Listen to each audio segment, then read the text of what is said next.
of solutions. Our classrooms breeding grounds to the next generation of researchers who will develop new drugs, diagnostics, vaccines, and data-driven strategies to combat resistant pathogens. To our dear students, I urge you to listen attentively. The future of global health may well rest in your hands. Let this lecture ignite in you a passion for research, ethical scientific practice, and collaborative innovation. I wish to sincerely appreciate the Vice Chancellor, sir, for his unwavering support for academic excellence and research advancement within the college. Thank you, sir. I also commend the staff of CONAS for their dedication and the college lecture organizing committee for their diligence in organizing this important event. Distinguished ladies and gentlemen, as we deliberate on saving lives in this age of resistance, may today's engagement enlighten us and strengthen our resolve to confront global killer diseases with courage, knowledge, and collective responsibility. Once again, I warmly welcome you all and thank you for your kind attention. Thank you.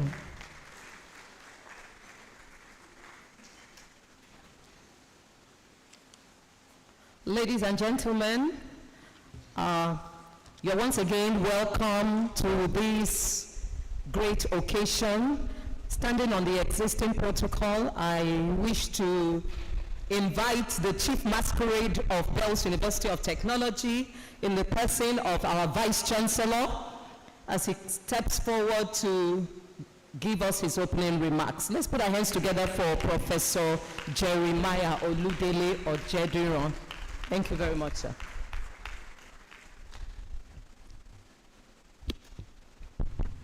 Thank you, MC, for standing on the existing protocol. Did you sit on it? I don't like standing on protocols, otherwise it might collapse. Also, I may not like to sit on it, otherwise the chair might break. So permit me, ladies and gentlemen, to embrace the already well-established protocol for this particular occasion. Distinguished ladies and gentlemen, esteemed colleagues, my cherished students, and other friends of Bells University of Technology, it is with a deep sense of responsibility that I welcome you all to this pivotal CONAS lecture.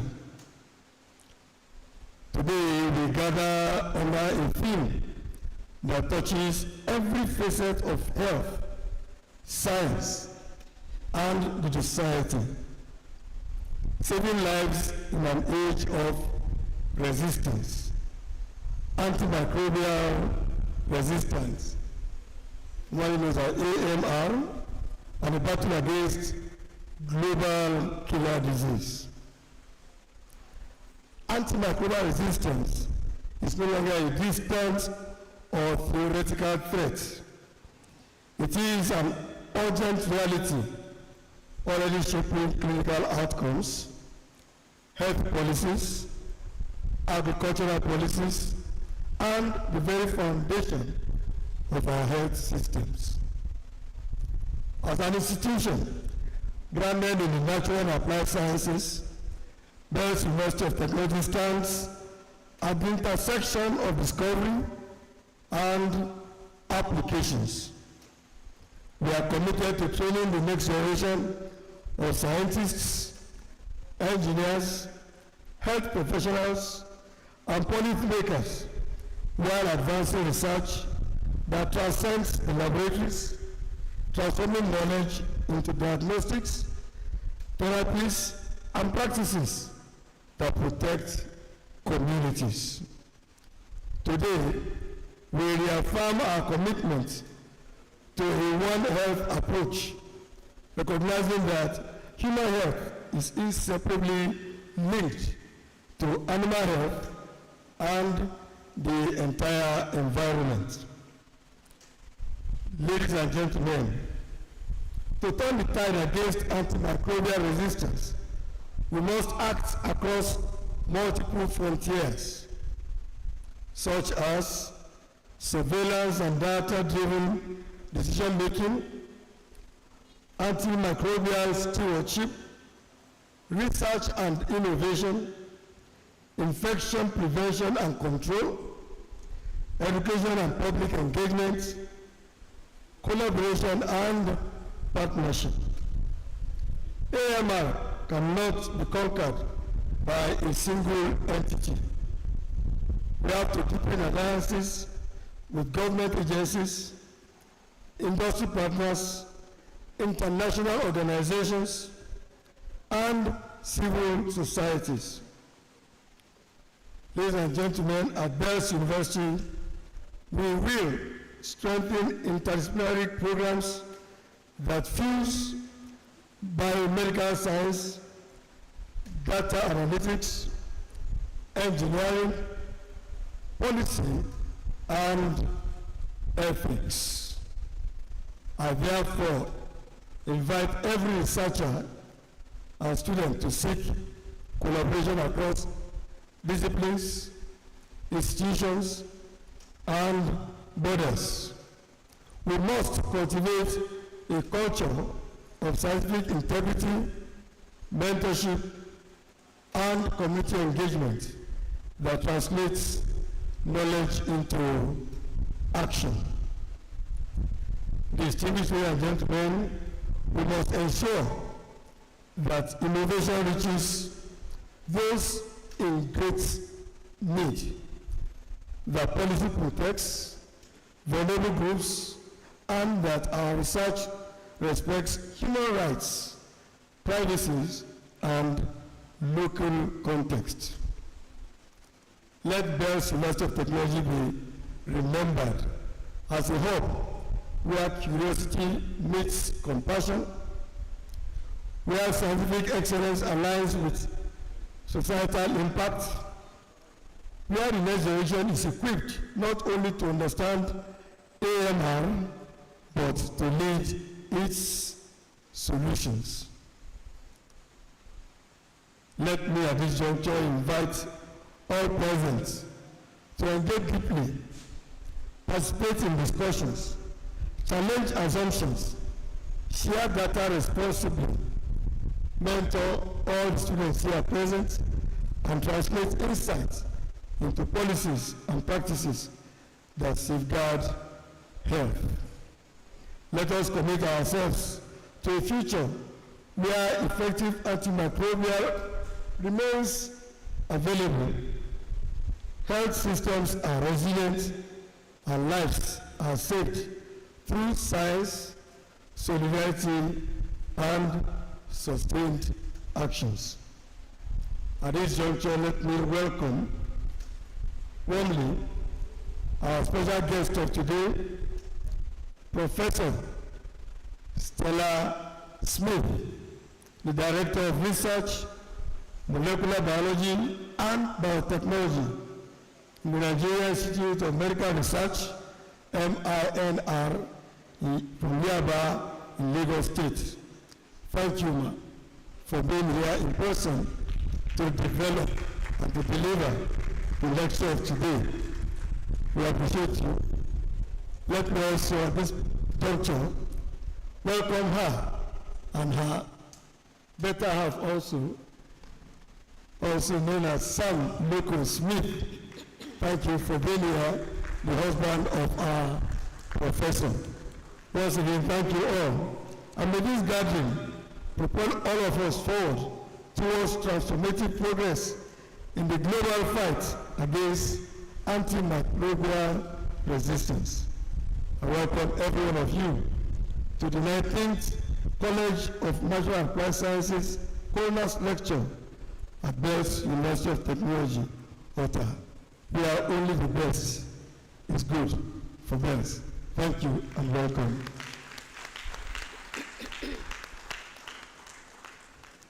Thank you very much, sir. I want to acknowledge the online audience joining us for this occasion. Let's put our hands together for them. We are online and we have a larger community out there viewing this program. You're welcome. At this juncture, to prepare us and relax us for the lecture, I want to welcome the Bells Drama Group to present a little playlet on saving lives. Let's put our hands together for the Bells Drama Group. Thank you very much.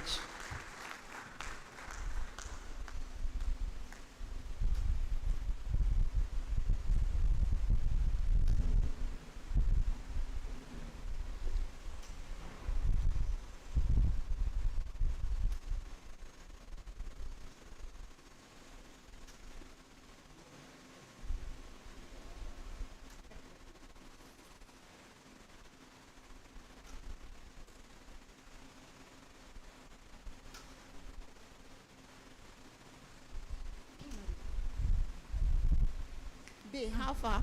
Babe, how you doing now? Babe, how far now? I do. I don't like that Professor Kuranga's course. That statistics is giving me issue. When the class was even going, I was testing that my boyfriend in Port Harcourt. That guy again? Yes, so that's my godfather. I've told you to stop dating that guy. He does not have money. Did I say the Chris? Babe. Yes, baby. I'm tasty, sir. Babe, I don't know how I'm feeling today. I am hungry. About what? I am feeling sick. I am afraid. Ha! You don't get belly. You are pregnant, ba? Not pregnant. Thank God, though, you are not pregnant. Ha! So, babe, talk to me now. You know I'm your godmother as far as this campus is concerned. Hit me, baby. Let me know I got you covered. Babe, I'm not pregnant. Neither do I have malaria.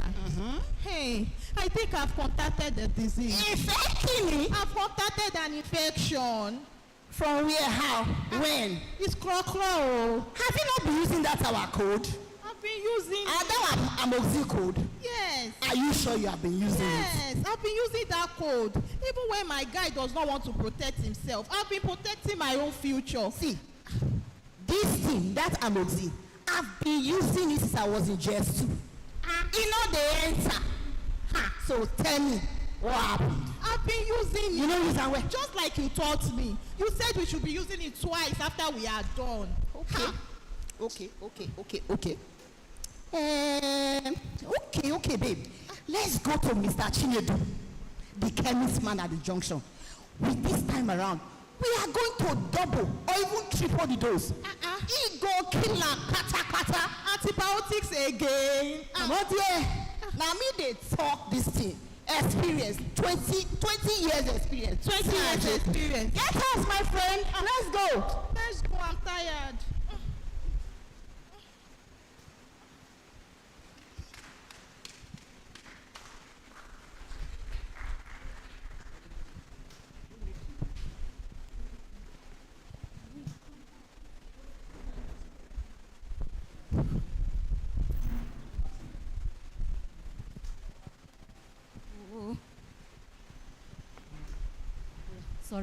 Sorry, my baby.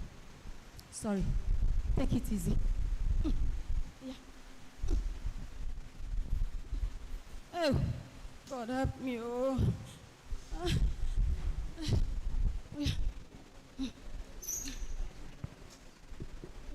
Lie down.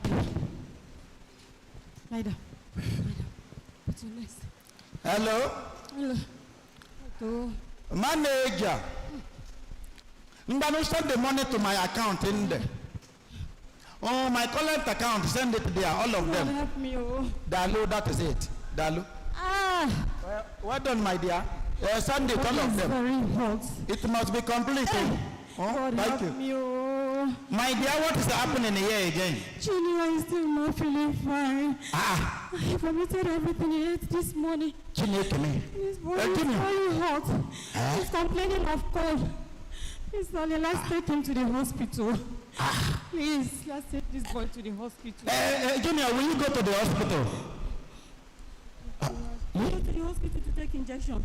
I don't want to go. No, please, you have to go and take injection. This one is getting... My dear, calm down. No problem. Give me small something. Junior, come here. Junior. How are you? Will you take pizza? I'm going to get a lot of pizza for you. But make sure when you eat it, you don't vomit it. Do you understand? Do you understand? That is my boy. I will get you pizza. My dear, I'm coming. Let me make a call. Calm down. There's no problem. Oh, please, let's take Hello? him to the hospital. Lord. Nurse Billy? He will like you. Please, where are you now? Nabi could be coming to my house here. It is an emergency, matter of life and death. There's fire on the mountain and under the mountain. Becoming, blink all your drugs, everything. Sister Biko, be coming now. Leave that thing, be coming here. Dalu, thank you. Dalu. You don't need it, oh. My dear, calm down. Doctor is coming now. Stop medication again. Now leave that thing. I don't like this, oh. Calm down. Please, let's take this boy to the hospital now. My dear, I have a call. I'm coming. Hello, Emeka? You are leaving me again. I'm coming, my dear. Emeka, I told you, send the money to my current account. Okay, Kai, somebody cannot give you small instruction. You will not follow. My son, nothing will happen to you here. Mommy is here for you. Nothing will happen to you. Yeah? You'll be fine. Oh yeah, lie down. Lie down. Let me go inside and get wrapper to cover you. Who the house? Who the house? I'm coming. Oh, who is that coming? The door is open. Oh. Give me wrapper.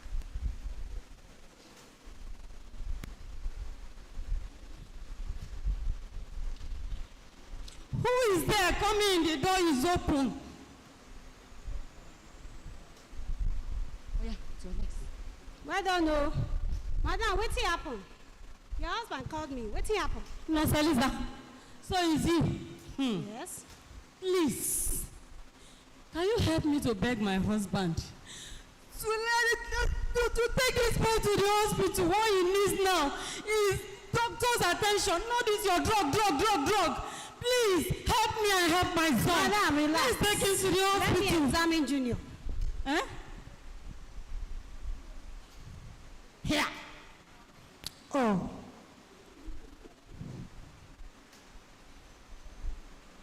Oh. Oh.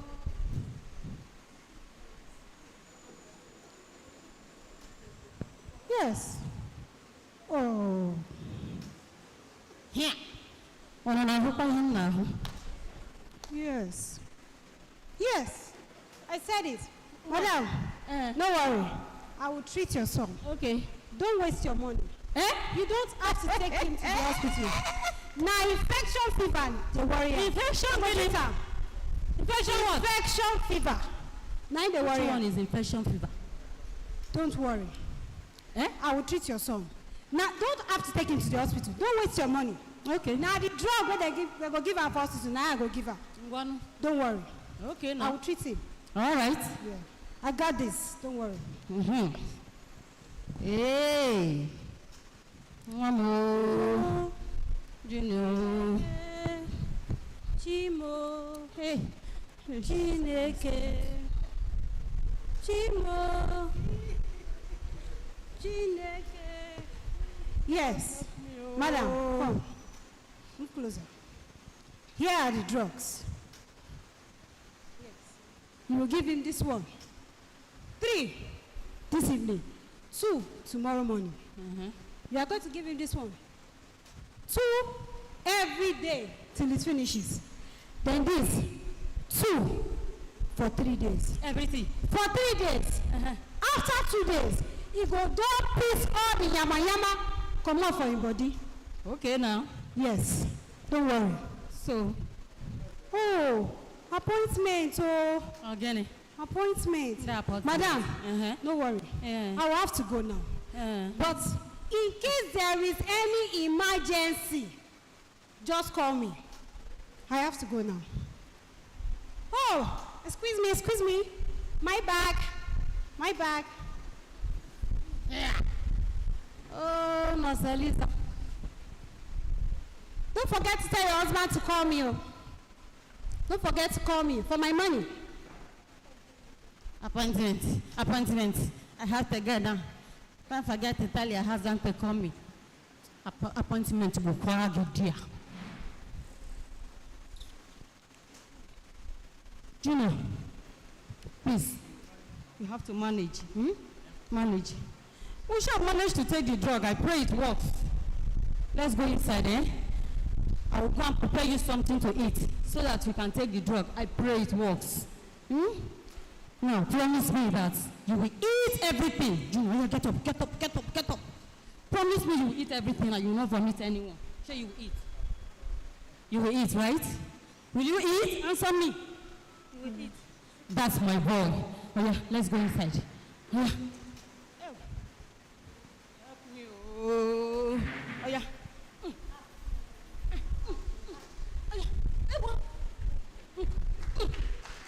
Somebody help me. Oh, managed to take the drugs. Oh, Nurse Eliza has come to treat somebody. Pray it works. Oh.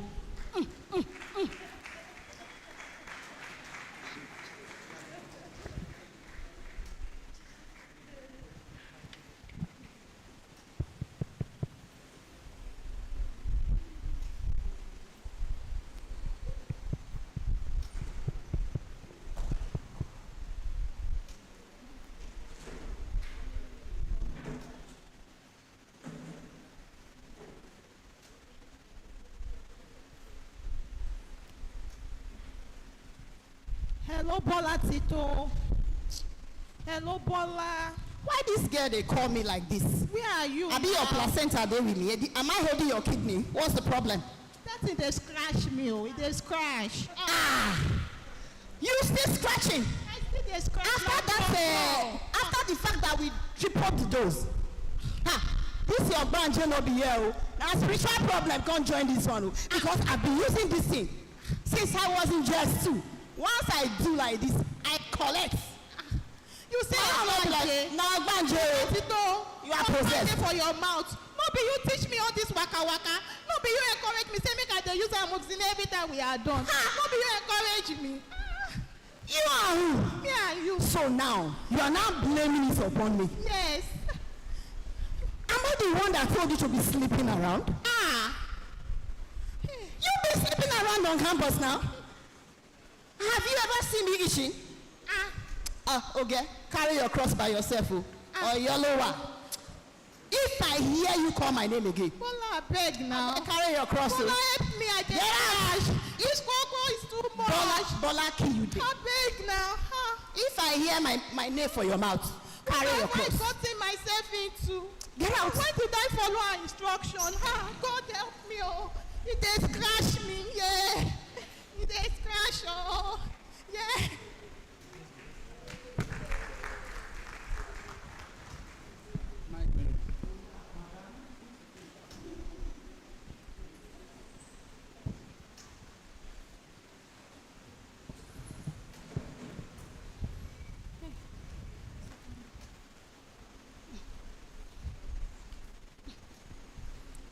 You know, sorry, yeah? Oh, yeah.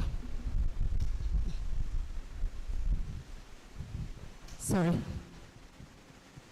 You'll be well, yeah?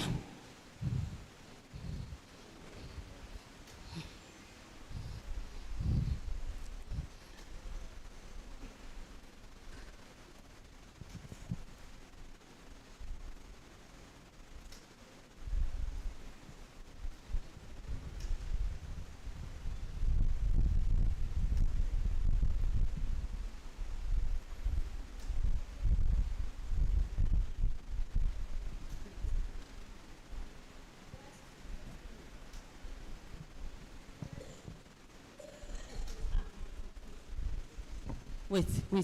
Take more, yeah?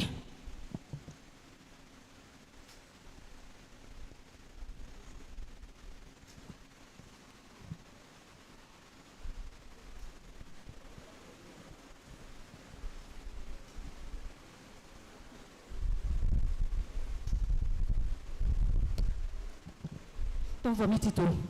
Don't vomit it. No, Junior, wait. Yeah? Wait. Take more. So that the medicine can work, yeah?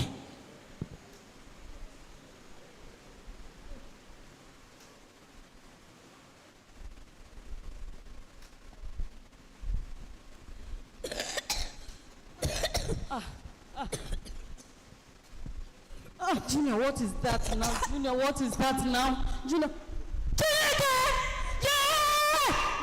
Junior!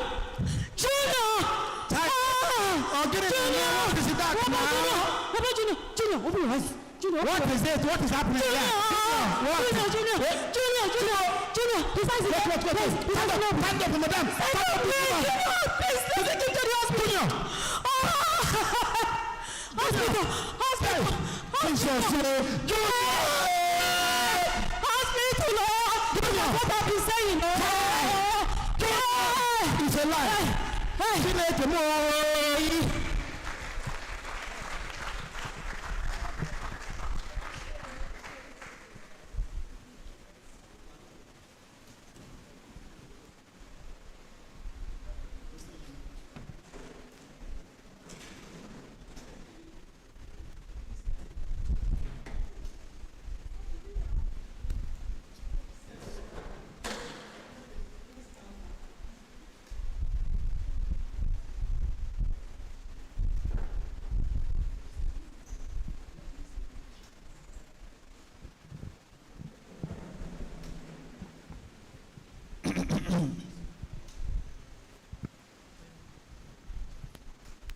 Hey.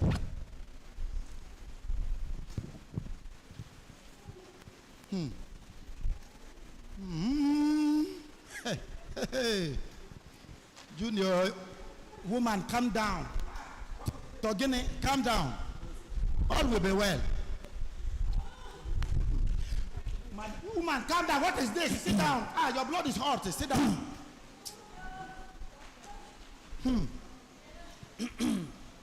Doctor. God bless you. Calm down, woman. How is my son? Are you the father of? Yes, Junior. Oh, okay. Come with me to the office. Is he okay? Doctor, calm down.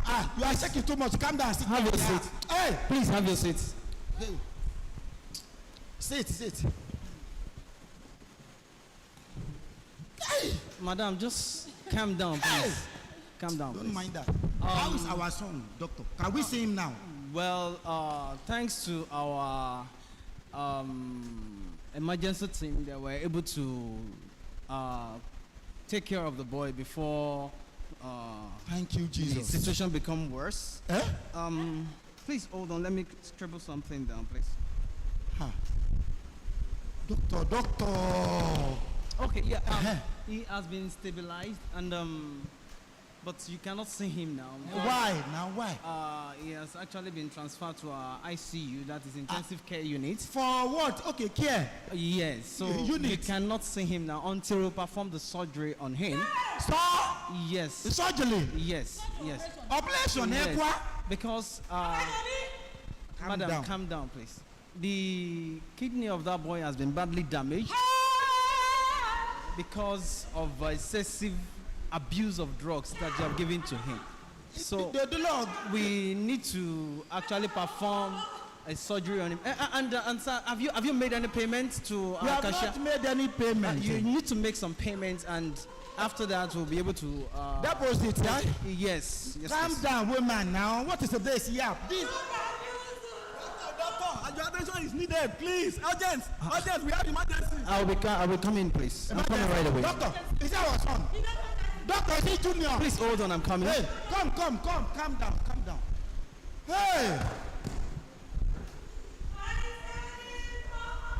Calm down, woman. Hey, Junior will be fine. Nothing will happen to him. Nobody got here today. Nah, Jesus. Nobody got doctor. Doctor. Please hold on. Okay. I'm holding on. Junior. Doctor. Calm down. Doctor, tell me nothing is going to happen to my son. Doctor, you're not saying. Madam, please. Doctor! Hey, Junior!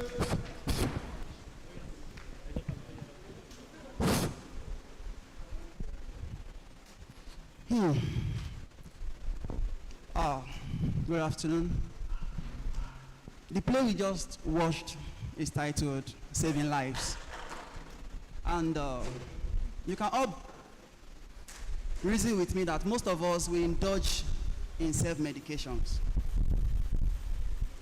And in this play, we've seen that self-medication is not the best. And if at all you must go into self-medication, ensure you do that with the advice of a medical doctor. Self-medication is not good because taking all these drugs might cause the drugs to be ineffective, and over time, it might lead to kidney failure. You've seen that. And some of us, we've now go into the habit of turning drugs taking into lifestyle. We take drugs as if it is sweet. This should be avoided, please. Because some of these drugs you take can cause damage to your kidney. Thank you very much. We hope you've been entertained and educated. Thank you. Thank you very much. Let's put our hands together. Let's give them a big hand. You will agree with me that that was a very thought-provoking playlet. It spoke to each and every one of us. Some of us, if not all of us, are guilty one way or the other, abusing drugs. And I know that today's talk is going to push us forward in so many areas of our lives, especially touch on all these issues that have been addressed. Multiple sexual partners, dangers of the habits that we keep, and I know that at the end of today we are all going to be better off for it. At this juncture, I want to call on one of us, Dr. Abiodun Seriki, to read the citation of the guest lecturer, and subsequently we will go on straight into the lecture. Thank you very much.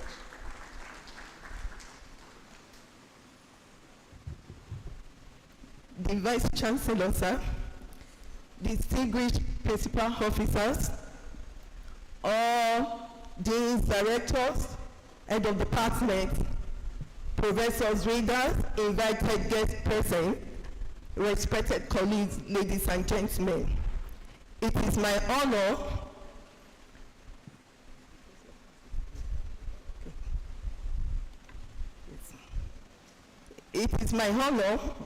to read the citation of our guest lecturer, Professor Stella Ifeanyi-Smith. Professor Stella Ifeanyi-Smith, PhD, is a Director of Research, Nigeria Institute of Medical Research, and Professor of Microbiology, Mountaintop University. She holds a PhD in Medical Microbiology in 1997 from the College of Medicine, University of Lagos. She has a predoctoral fellowship with EU Scholarship, Manchester, UK, and postdoctoral fellowship at Bordeaux, France, Dresden and Munich, all in Germany, with INSERM and Alexander von Humboldt Fellowship, respectively. Her special interests are molecular epidemiology, antimicrobial resistance, and microbiome of infectious diseases, and is in the top 5% of researchers in Africa working on Helicobacter pylori, for which she is the founding president between year 2022 to year 2024 of the Africa Helicobacter and Microbiota Study Group. And one of the group's objectives is to improve diagnosis, treatment, and management of Helicobacter pylori in Africa. The major cause of gastritis, peptic ulcer disease, mucosa-associated default tissue, lymphoma, and gastric cancer. The group has jointly published 3 articles and recommendation guidelines for Helicobacter pylori management, inclusive in Digestive Diseases Journal. Our pathogens of interest include mainly, but not limited to, Helicobacter pylori. Also, our area of interest is the Salmonella species, Campylobacter species, Vibrio cholera, and enterohemorrhagic Escherichia coli 0157H7. Professor Stella Smith was a consultant to the Maastricht 6 project, Italy, in year 2021 as the Real World Gastritis Initiative, Italy 2022, and she was the only Africa with 29 countries involved. Professor Stella Smith organized the Humboldt College in 2019 as the Humboldtian, and she was the first to host Humboldt College, an international conference in a research institute.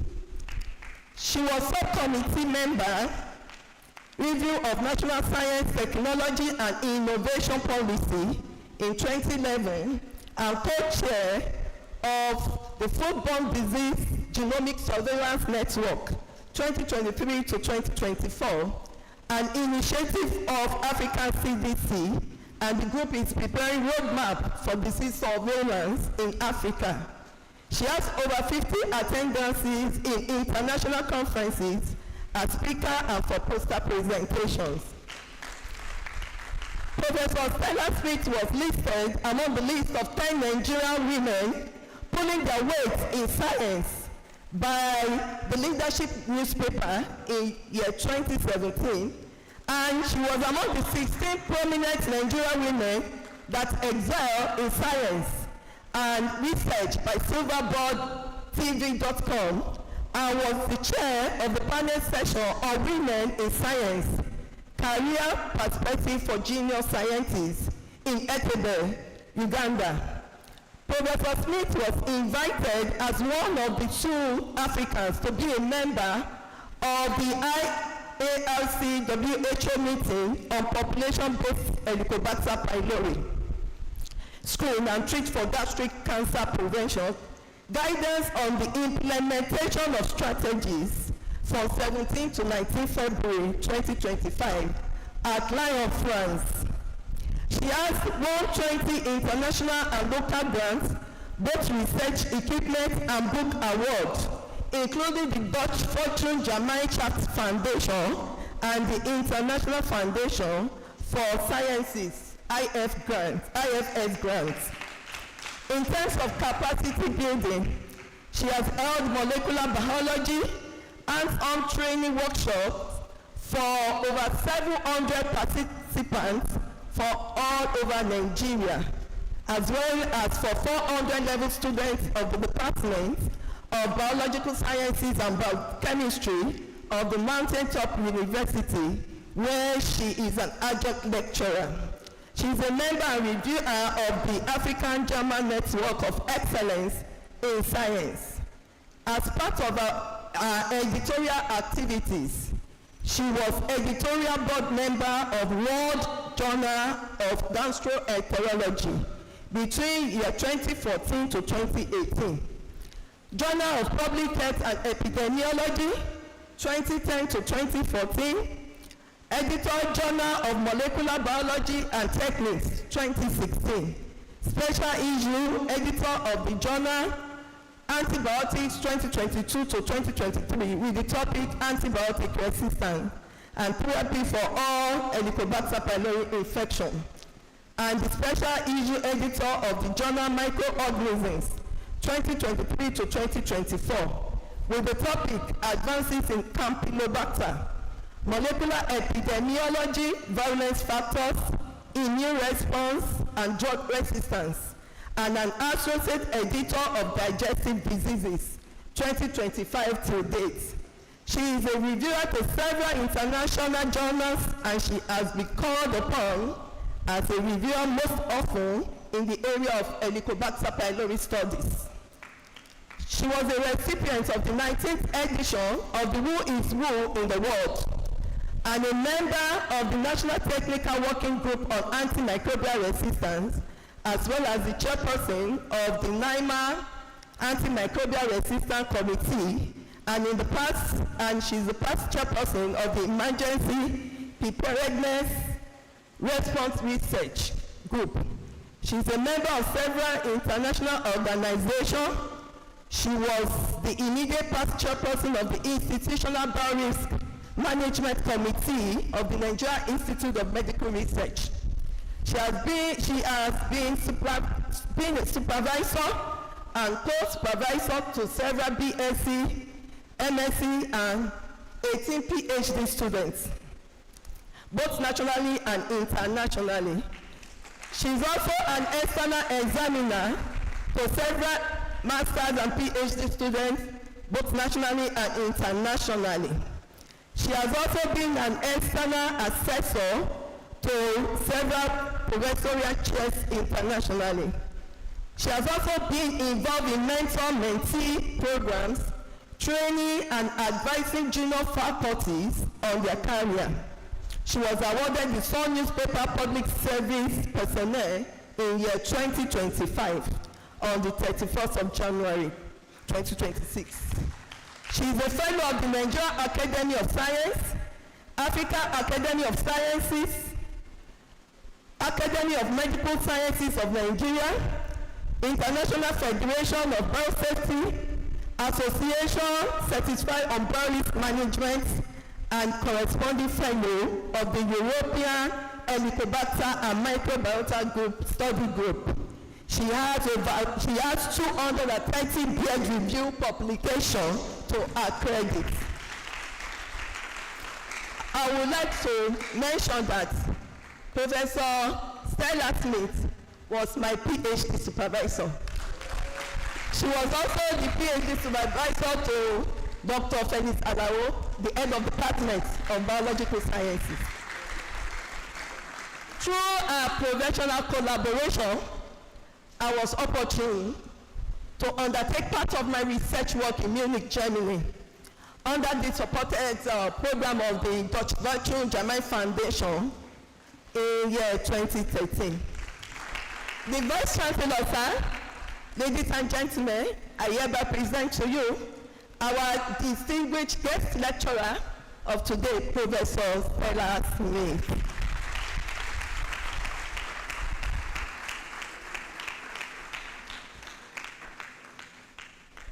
Thank you very much. Good afternoon, my Vice Chancellor. And I want to align with protocols, just as the Vice Chancellor said. So thank you very much. It gives me much pleasure actually to be here. It's actually my first time, so I'm excited to be here. And I hope at the end of this lecture, we're going to establish an AMR club, just like I discussed with the Vice Chancellor. Thank you very much.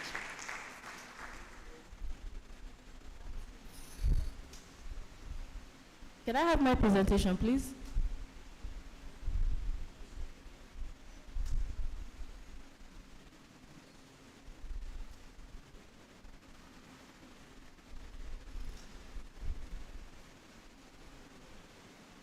Yes, so I'll be talking on saving lives in an age of resistance, antimicrobial resistance, and the battle against killer diseases. I'm so happy with the video that I saw, or rather the playlet that I saw today, because it's also part of what I have included in my presentation for today. So that makes it easier for us to establish an AMR club in the university. So I'll be going with the following outline: introduction, killer diseases and infections, the rescue, the fall, the present, the future, and my conclusion. And I also would be asking the students about 4 questions. So for each one that is gotten correctly, I promise to give 1,000 naira, and that will even give you opportunity to buy some drinks with that. So I have 4,000 naira to give. For each answered one, you get 1,000. So there are 4 questions that I'm going to ask at the end. So please, students, pay attention. So introduction.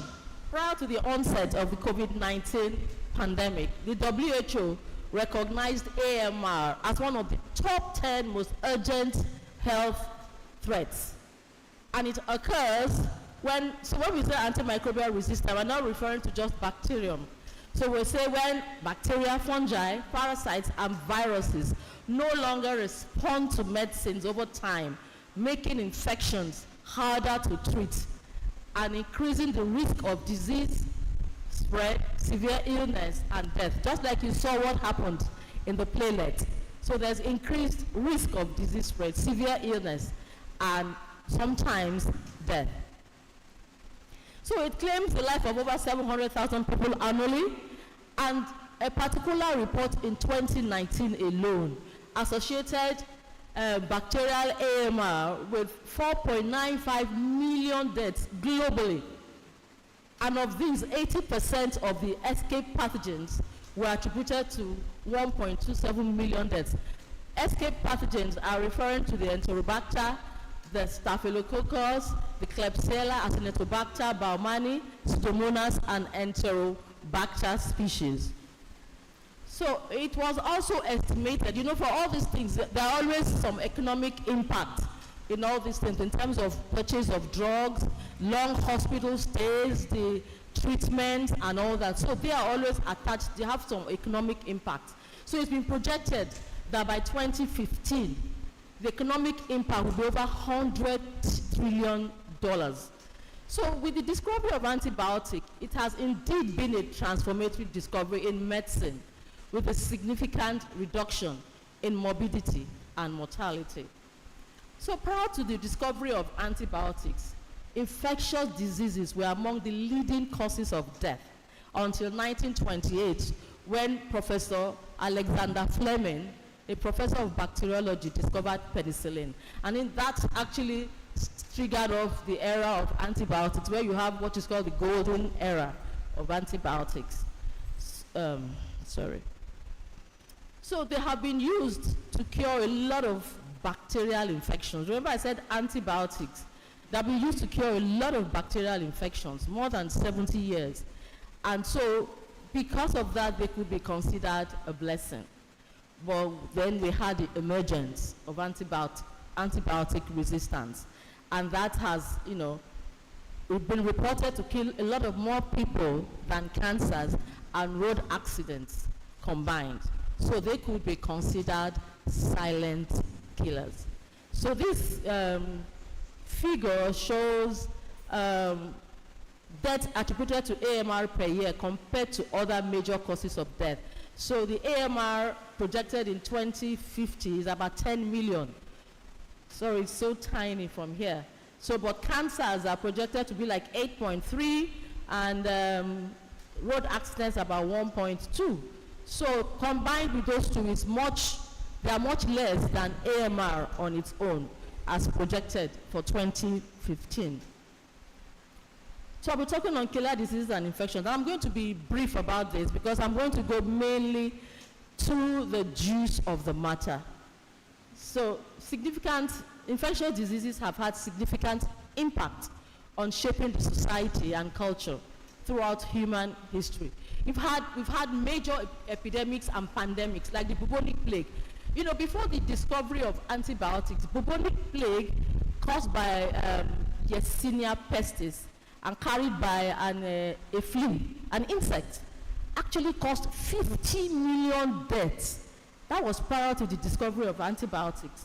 What about cholera? In the early 90s, cholera was a big problem. There were actually 7 pandemics of cholera. And John Snow, the popular epidemiologist in London, in Soho, London, they found a lot of cases of cholera and deaths from cholera. About 23,000 of them died from cholera. So this epidemiologist started tracing the infection and traced it to a public tap that people were drinking from. So he was able to get them to shut the tap and that was how the cholera epidemic reduced. So these were actually what happened in those days before the onset of antibiotics. So this is talking about the trends of disease outbreak in human history. So the only one I also want to pick is the syphilis. In the 1494, there was no antibiotic for the treatment of syphilis. And so people were really dying. So a particular physicist, I think she's from Austria, she noticed that the syphilis bacterium was actually killed with high temperature. So when people get to the final stages of syphilis, that is called the neurosyphilis, what he did was to inject the patients with malaria parasite. You know how you feel when you have malaria. You develop temperatures. It was quite a crude method of trying to stop this syphilis because there was no antibiotics then.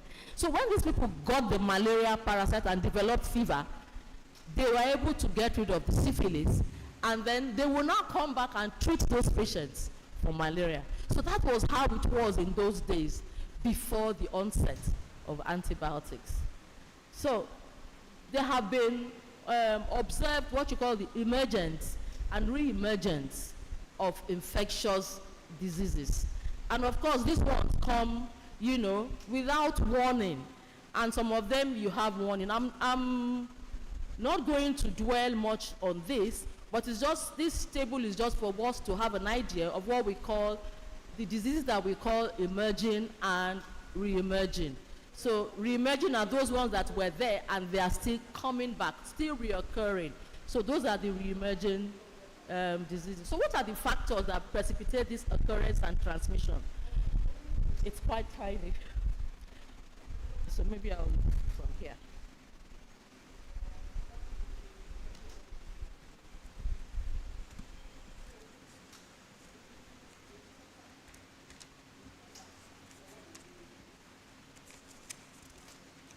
So some of them include population aging.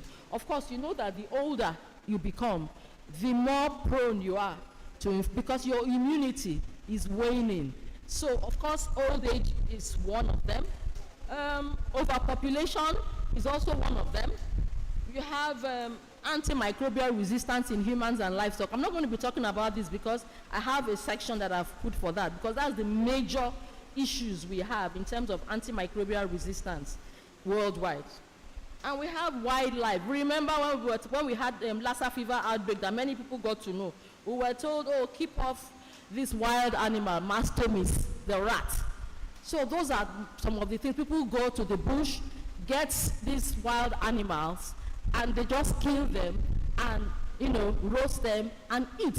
So those are areas where you can get AMRs as well. There are, of course, conflicts and wars, where you have IDPs, where there are conflicts, people are displaced from their homes, and they are given shelters that are not appropriate for them. So they are prone to infectious diseases. So these are things that lead to emergence and re-emerging infections. So the rescue, discovery of antibiotics. So I'm also going to be brief on this as well. The first antibiotic was salvarsan, which is no longer used, and we have the penicillin. So I'm going to the historical attributes. 1676, Anton van Leeuwenhoek, Joseph Lister, and in the late 1800s, you have the Louis Pasteur, we have the Robert Koch, a German doctor, and prior to all this, I also mentioned Yersinia pestis a while ago, and the 15 million people that were killed in the 14th century.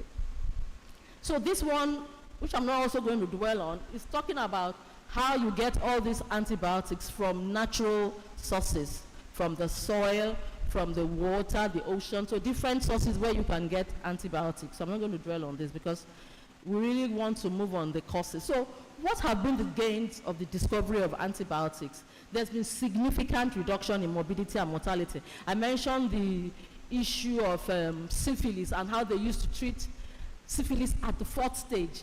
But now, they use antibiotics, so you don't need to go to the 4th stage of neurosyphilis. So you have treatment of infectious diseases being easily treatable.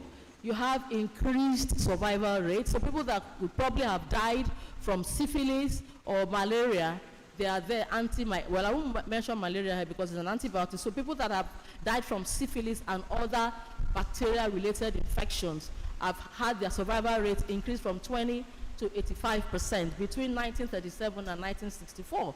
The impact of penicillin discovery has also saved millions of lives during the World War II, and the control of specific diseases, just like the plague, the diphtheria. You know, right now there's a diphtheria outbreak that actually was reported in Nigeria. So it's also, that's why diphtheria is part of re-emerging diseases. They were there and they are re-emerging. We had NCDC trying to treat diphtheria infections last year. It was a big problem last year. So, of course, it has led to advancement of modern medicine, enabling complex procedures to be, treated. Surgeries and long stay in hospitals require the use of antibiotics for treatment. And of course, with the post-war advancement, there were antibiotics that were used to treat all the, as much as possible, the treatable infections. And when you're talking of AMR, I also mentioned earlier, you have the economic and social impact.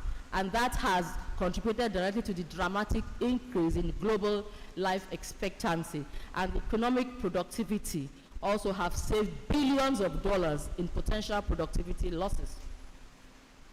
And also with innovation, because you cannot be talking of AMR without research and innovation. So there have been new drugs that have been developed along the line, and natural product exploration has also come in along the line. What of future directions and stewardship? I'll be talking on this when we are talking about AMR in humans. So I don't want to really stay long on this slide. So what about the fall?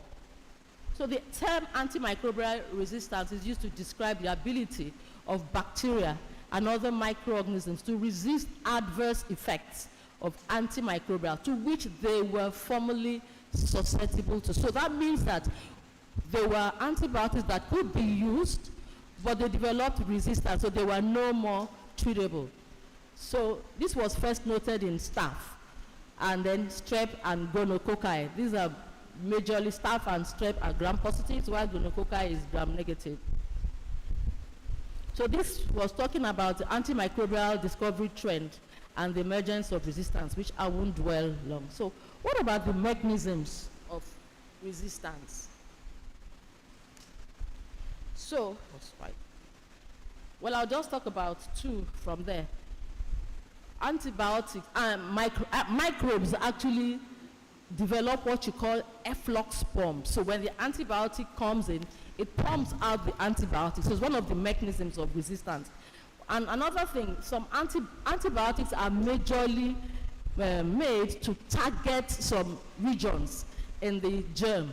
So one thing that the germ does is to change the target for which the antibiotic could work on and be effective. So those are some of the things that lead to antibiotic resistance. So what about the drivers of antimicrobial resistance?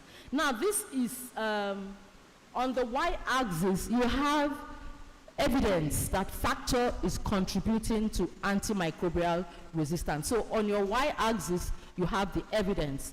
On your x-axis, on your y-axis, you have relative contribution of factor as a driver for antimicrobial resistance. So who can tell me which of these because it's going to be semi-interactive. So which of these has high there? That is the evidence is high, and the relative contribution to AMR as a driver of AMR is also high. Who can tell me?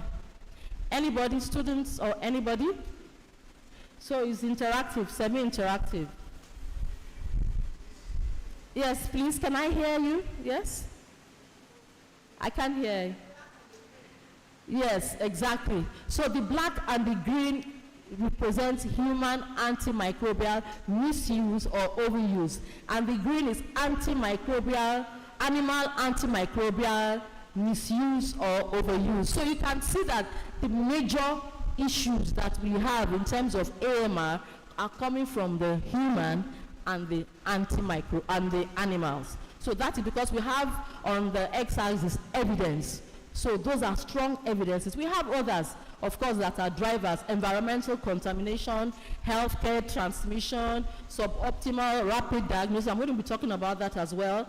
You have suboptimal vaccination, you have mass drug administration, you have substandard and falsified drugs. How many of you have been in buses and you see people hawking drugs and telling you these are the drugs that will be used? I have been in several of them, and those are part of the reasons that we are having fake drugs. People go buy fake drugs that would not, even apart from administered antibiotics, people go and buy fake drugs. So it's also a contributing factor for antimicrobial resistance. So now I'm going to be talking about the human health. Antibiotic misuse and over-the-counter access. That is a major thing. In Nigeria, and actually I think most of Africa, but one thing I doff my cap for is South Africa. You can't go to any pharmacy shop and buy any drug. But I tell you, if I want to buy a third generation cephalosporin like ceftazidime, I just go to the pharmacy shop. Nobody asks me, where is your prescription? And that is one of the major issues or drivers of AMR that we have in Nigeria. You have community pharmacists and patent medicine vendors. They sell antibiotics without prescription. Self-medication also leads to higher rates of inappropriate choice and dosing, because the person who gave a closing talk talked about self-medication. He said, except you get your doctor's. You can't be talking of self-medication and doctor's prescription. They are not the same thing. So if you get your doctor's prescription, it cannot be called self-medication. So I just wanted to correct that. Self-medication simply means you just like what we watched in the playlet. You just felt uneasy, or maybe, I'm going to be talking about that under the student section, or maybe you felt, okay, I haven't taken antibiotic in a while. My body, my need, I think I need to take antibiotic. You just get up and go to the pharmacy shop and say, well, can I have ampicillin? Can I have amoxicillin? And they sell it to you and you take. And it's not that you are taking and using the complete dose, because that is a major problem.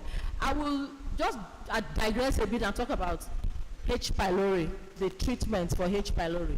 It requires 2 antibiotics and what you call a proton pump inhibitor. But you need to take it for 14 days. So, but the unfortunate thing is that people take it after 3 days and they feel okay. They stop taking that.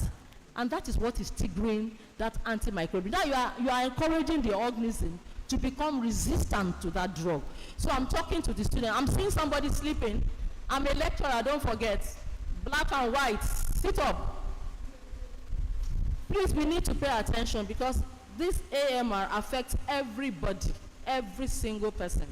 Even I remember, you know that when you suspect you have malaria, one of the symptoms is fever. You're feeling cold, your tongue is bitter. So most people are tempted, I have malaria, let me go and buy. Look, it has happened to me on 2 occasions where I felt malaria symptoms. But because I know better, I go to the doctor, I go to the lab first, I do a lab test, and on 2 occasions, I did not even have a malaria parasite. So you can imagine if I had treated myself, I'm exposing myself to antimicrobial resistance, because I didn't have any malaria parasite, and I would have been tempted to go and treat it. So I'm encouraging you, it's not just antibiotics. If you have symptoms of malaria, don't self-medicate, do the test. Do a malaria parasite test. Very important, please. Now, so the next one is diagnostic gaps. Unfortunately for us in Nigeria and in some African countries, there's lack of functional microbiology laboratory. I also go back to H. pylori. That was actually why I established the group. Very few places do culture of H. pylori. I got a note from somebody in the US. I wanted to collaborate with the person. And the person wrote me and said, oh, how do I want to collaborate and compare their equipment when there is no culture being done in Africa? Honestly, I felt insulted. But that is the general opinion that they have, because you know, to do H. pylori is a fastidious organism. So most people do not do culture of Helicobacter pylori. But that does not mean that there's no culture of H. pylori being done in Africa. So there's really lack of functional microbiology labs. And of course, when you don't have a functional microbiology lab, how do you perform a reliable antimicrobial susceptibility testing? You don't even have the isolate. So how do you want to check for which antibiotics they are resistant to? So that's one of the major problems. So antibiotic prescriptions in many audits are without microbiological confirmation. You can go and meet a physician, and the physician sees that, oh, you probably have fever. One of the things is going to prescribe, they do empirical treatment, some of them, I'm not saying everything, they do empirical treatment and they say, okay, maybe you have typhoid or malaria, because those are the two that are usually confused all the time, and they give you this, bombard you with this, empirically. They don't do actual culture. There was a particular study by mapping antimicrobial resistance and antimicrobial use prescribers. What they did was they surveyed from 2016 to 2019, 201 facilities from 14 countries, including Nigeria. And they found out that they were reporting results of greater than 800,000 for antimicrobial resistance. But you know what?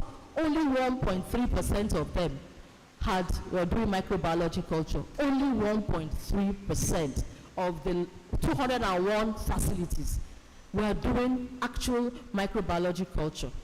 And it was so terrible. So these are part of the things that we see, although they do microbiology culture, but some of them don't. I remember I was discussing with a collaborator in Ivory Coast. She said in Ivory Coast, even if you go to a private hospital, they might have the facility, but they're not ready to do it. So you have to make a special case that I want the microbiology culture to be done. So that is how much people have, relegated this microbiology culture to something that is not necessary. So they are mainly on empirical treatment, which should not be so. And we are here today because I believe that if we live here today, we're going to educate other people better so that we improve on reducing AMR as we go along the line. Now, there is weak IPC. IPC means infection prevention and control and environmental controls. When you talk of IPC, I go to the hospital, I'm touching hospital surfaces, I'm touching patients that have obvious infections. I don't wash my hands. And some people think that, okay, with Ebola, they started introducing hand sanitizers. Well, look, hand sanitizers is not your 100% confirmation that it will get rid of bacterial infections. So the best thing is actually to wash your hands with soap and water. I remember a study that Dr. Alao and I did for his MSc. We went to food handlers and we were asking them that when you defecate, what do you do after, before you come to cook the food? Some of them say they just wash their hands in water. And that is pure ignorance. But I'm happy that the Lagos State government is trying to educate them. I think Lagos State government, they screen them every 6 months to check for pathogens because you can have people that are carriers of infection and don't actually come down with it. But you are coming to buy the food, you are the one that could be coming down with infection, and typhoid fever is not a friend of anybody. In that study, we had 6% of cases of food handlers that were typhoid fever carriers. They didn't even know that they had typhoid fever. So these are the things that we need to check. Now the next one is low awareness, just like I mentioned. People are not well educated about the sources or what could cause antimicrobial resistance, or how they can deal with it, or how they can go ahead to prevent such. So the other one is AMS, antimicrobial stewardship capacity. It's talking about, for example, if somebody has a particular infection, how would the doctor treat it? You are supposed to know the right drug, the right dose, and the right duration. I'll give you the issue of COVID. Now, when COVID came, everybody was shocked. People did not really know what to do. So they found out that 75% of patients that were hospitalized were given antibiotics. Everybody here, at least almost everybody, knows that COVID-19 is a viral infection. So you don't give antibiotics, which is bacterial infection, to a viral infection. And when they did further studies, they found that only 8 to 10% of those that were given antibiotics actually had bacterial co-infection. And they discovered that for more severe cases, it even got up to 85% of those that were given antibiotics. So those are the major challenges that people face. You give, or if you have common cold, you now go ahead and give them antibiotics. No. Common cold is viral. So you need to be able to meet with your doctor. I don't use the fact that I know some of these things and self-treat. No. I must see a doctor because I'm not a medical doctor. So I must always see a doctor who will give advice. So that is one thing that we need to create awareness about as well. So this is talking about a study that we did in NIMA. We were assessing the antimicrobial resistant bacteria and genes in hospital, pharmaceutical companies, and agricultural setting. We went to Okwoba. Okwoba is the largest abattoir farm in West Africa.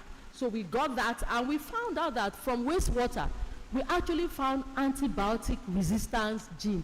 Some of them being resistant to 7 antibiotics. So what do you think would happen? Some of these are going to be washed because there's no wastewater treatment. So they are washed down, the soil, everything, to the drain, to where your food, your agricultural products, and all that. So even from sewage, there's nothing being done about it. So people from there acquire these AMR genes, and before you know it, they are down with infections and untreatable AMRs.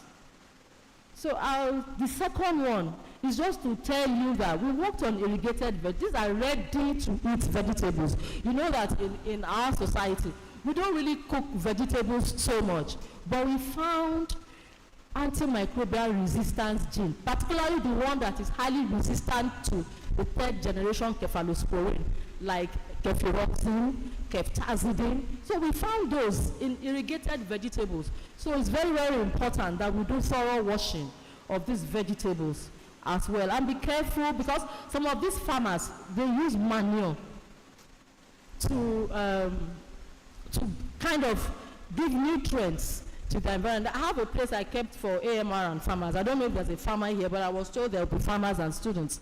So I have kept a section for that where we could be talking in depth on that area as well. So the present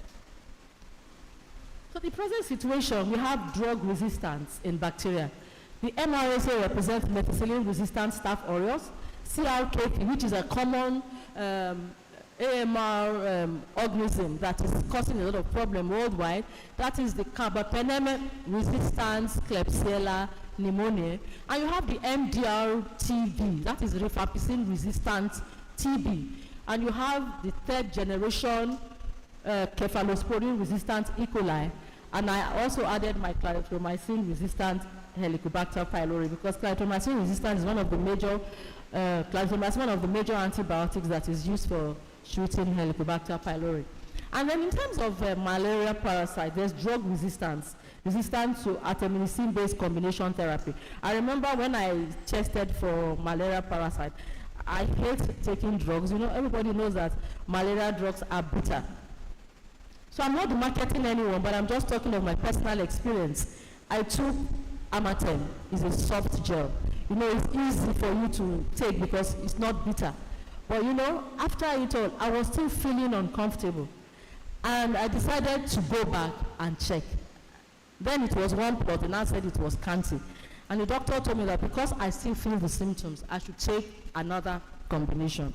So which I did. So there's drug resistance in malaria. So you should need, it's very important. I want to tell the audience here that when you do a test and you check for the infection and you treat it, it's actually better that you go back and check for eradication. I'm talking because that's what my group is trying to do now with Helicobacter pylori. Most people just go take the drugs, they never come back. So I have a small study I'm doing. We want to check for eradication. Has H. pylori been removed from the system? So it's actually very important to check for eradication so that the parasite or the germ does not stay in the system and multiply and cause other infections. There's drug resistance in parasites, resistance to ARV antiretrovirals. There's drug resistance in fungi, the azoles. I'm sure some people must have heard of ketoconazole, and then the polines, amphotericin B, nystatin.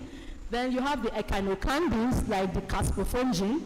And these are the drug-resistant candida that we have. Candida auris is actually a common infection now. It's becoming more important worldwide and even in Nigeria. There's a professor working in College of Medicine that is working on Candida auris. And Aspergillus fumigatus is present in the soil. So when the farmers spray azole fungicides on the soil, they are waking up those Aspergillus fumigatus because they don't put the right dose, they don't put the right one. So they are waking them up to be resistant. So from there, you are getting resistant organisms into your system when you get the vegetable. So one has to be very, very careful. So WHO bacterial priority pathogens list. So you have they group them into 3 groups: the critical group, the high group, and the medium group. So the critical group is carbapenem-resistant Acinetobacter baumannii. These are usually found in hospital-acquired infection. You have the 3rd generation cephalosporin-resistant Carbapenem enterobacterialis. You have the carbapenem-resistant cephalosporin-resistant you have the 3rd generation cephalosporin-resistant I can't see it very well, so let me just check. So you have your carbapenem and your cephalosporin-resistant enterobacterialis, and you have your rifampicin-resistant Mycobacterium tuberculosis. That is a major problem we have in Nigeria as well. Then you have those grouped under high, and you have the Salmonella, majorly the gram-negative organisms. And in the medium, majorly the gram-positive organisms. So I don't want to take my time. So this was a slide that the lady which I took from, called Tochi Oko, she's the chair of the National Technical Working Group of AMR in Nigeria, and she works with NCDCs. So she was able to talk about that in 2021 in Nigeria, there was an estimated 50,500 deaths and 227,000 associated with AMR, and those under 5 in Nigeria. So also looking at the AMR resistance in human, E. coli, Kleb were found to be about more than 65% of them were resistant to 3rd generation cephalosporins. Those are basically called the extended spectrum beta-lactamase producers. And you have the Kleb pneumonia, the Staph aureus pseudomonas aeruginosae, and the fluoroquinolone-resistant salmonella emerging in stool isolates. I can tell you, we did, one of my BSc students did a study, assessing the microorganisms and checking for ESBL producers in pit latrines. These pit latrines, they are sometimes flushed out, the sewage, they pass through the soil, they pass through water sources into the household, depending on if you have a pit latrine close to your house. So it could be into the tap water or borehole water, and they are drinking this. And we found a majority of Escherichia fegosoni and Klebsiella pneumoniae. So these are the major problem, and they were resistant to about 4 antibiotics. So the future. So what does the future hold for us? RAND means Research and Development Europe. They found out that if you can delay the development of widespread resistance by 10 years, you are saving $65 million of the world output between now and 2025. So this is talking about deaths attributable to AMR every year. So the highest death that we can see there is Asia.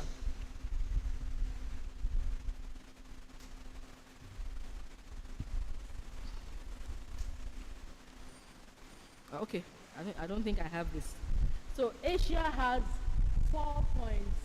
4.7 million deaths projected to be AMR burden alone, while Africa is 4.150 million deaths by 2015. That is the projection. But you know that in Asia, there are so many, about 6 point something billion. So they contribute to 60% of the population. While Africa, it's been predicted that by 2026, this year, there are about 1.5 billion people in Africa, and it's made up of 18% of the world population. So if you look at it, you can see that when you're talking of in terms of percentage, that means Africa even has the highest percentage of AMR deaths. Sorry, I can't see but it's just talking about that by 2015 you have more deaths in amongst the people that are 70 years and above. So what are the interventions to avert AMR-linked deaths? There's one, research and development, there's strategy and policy implementation. So for research and development, you know that without research, there's no development. So all these antibiotics, all these antimicrobials, they all come from research and development. I'll be talking about it one by one later. Then it has also been, mentioned that when you ensure universal access to high quality water, sanitation and hygiene services, you would prevent 247,800 AMR associated deaths. So what is this telling us? If we abide with the right sanitation conditions, we wash, we have water, accessible water, we are hygienic, we prevent 247,800 deaths and AMR associated deaths. And for pediatric vaccines, we prevent 181,500 AMR associated deaths, both from direct prevention.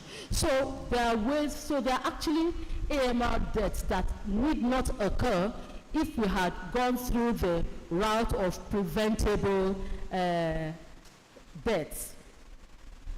So I put this here purposely because vaccine is something that a lot of people overlook.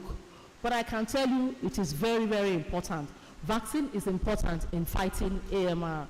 So according to this study in 2020, they found out that you can prevent 13.6 million episodes of antibiotic-treated deaths if rotavirus vaccination is given to children. Some of them are even given antibiotics instead of the appropriate vaccination. And they also further projected that with a universal coverage, vaccine coverage of about 90%, you can prevent 42.1% of all antibiotics use attributed to rotavirus infection. Rotavirus, remember, is a viral infection. So universal coverage of relevant vaccines is vital in the fight against the silent pandemic of AMR. And so this guy went further in 2024 to say that if you combine the three classes of intervention, that is the wash, water, sanitation and hygiene, pediatric vaccines, as well as IPC, it represents approximately 18% of AMR associated deaths occurring in low and middle income countries. So vaccinations are very, very important in the fight against AMR. So what are the things that they're also looking at in terms of AMR? So artificial intelligence, machine learning, that is what is reigning. So I'll advise students, microbiology, biochemistry, biotech, I think you should go the way of artificial intelligence and machine learning, because it's an area that is quite lucrative now, and a lot of people, they stand out, people that have these skills. So one of the things that it does is accelerates drug discovery. Traditional drug discovery takes 10 to 15 years, but with AI, you can get them done in hours. It enhances diagnostic speed, it can optimize treatment, giving you the right kind of drug to take, the dosage, and the duration. It also improves surveillance, and they have projected that it could save about 150 billion in cost by this year. So it's critical in managing the 4.95 million annual deaths associated with AMR. The other one is a bacteriophage. Bacteriophages, you can just say viruses that kill bacterium. So they are targeted at bacteria. So they are recognized as potent living alternatives or complement to antibiotics. And they have been known to target and kill the MDR bacteria, including the escape pathogens that I mentioned. So these are some of the things that the phage therapy has done. But I want to place a note of caution for phage therapy. They have not actually started using it in depth. Some people have started, doing pockets of work, because they've not been able to find the right kind of phages for some microorganisms. So what about other alternatives to antimicrobial use? I'm sure a lot of people have heard about probiotics in microorganisms, that when you use them in adequate, remember the word adequate amounts, they confer health benefits to the host. Example is lactobacillus, bifidobacterium. There's another yeast called Saccharomyces boulardii. And what this does is to help to restore and maintain the gut microflora. Examples are yogurt. If you go to some supermarkets, I think Jendol, you will see a probiotic yogurt. They are there. There's kefir, there's sauerkraut. Sauerkraut is a fermented vegetable, so they are under probiotics. They help to restore and maintain a healthy gut balance. Because when you have more pathogenic microorganisms in your gut, you are prone to these metabolic diseases, liver diseases, diabetes, and all that. So you have prebiotics. These are actually common in our foods, especially fiber foods. Garlic, very important. They help with inflammation, reducing the inflammation. The garlic, your onions, your leeks, banana, oats, legumes, asparagus. And I also heard about this other one, the yellow one, the women, keep forgetting, the yellow spice that we use. Turmeric, yes. Turmeric is also very good because it says it reduces inflammation as well. So you have symbionts. Symbionts are products that combine probiotics and prebiotics to give you a very good, healthy gut flora. Then this fecal microbiota transplant. When I heard about it the first time, I was so disgusted. Some people get to the stage of they've taken several antibiotics. People that have what you call the Clostridioides difficile, they've gotten to the stage of not being treatable by antibiotics. But we know that Clostridioides is a bacterium. So what do? Some people, what they do, they look at individuals that have good gut flora, and they completely remove the gut flora of those infected with Clostridioides difficile and put the stool of those that have healthy gut flora and insert it either through the anus or through the mouth. But what they've done right now, they have made capsules for it. And actually, I was asking one of the people that presented last year at a conference I attended, I said, what about the acceptability rate? They said, well, people are beginning to accept it because there's about 90% recovery rate with fecal microbiota transplant. So I'm bringing this in basically to say that you cannot say tackle misuse and you will not have AMR. You cannot say tackle overuse and you will not have AMR. You cannot say, okay, take vaccines and you still not have AMR. So what am I talking about? I'm talking of a multimodal approach. So you are talking of stewardship, you are talking of vaccines, you are talking of WASH, you are talking of having a clear diagnostics, you are talking of having research and development as well. So all these have a part to play in tackling AMR, and that's what we call integrated multimodal approach into interventions. So the mapping is talking about a participatory system where you discuss with the community, talk with them, talk about AMR, what does it do, what are the real drivers, discuss with them. That's why I said this is a bit interactive, because I have questions for the students after this. So there's a modeling, you bring stakeholders. Another thing, policy makers are also very vital, Because when you get all these things done and you don't carry along the policy maker, how do you get it to form policy? So they are very critical in AMR intervention. So another thing I found very interesting are people you call AMR survivors. Who are these people? People who have, gone through a series of trauma trying to treat AMR-related infections. Maybe they had one, I'll use H. pylori. Maybe they've treated it with the first line of drug, they used the second line, they used the third line, they are still having it.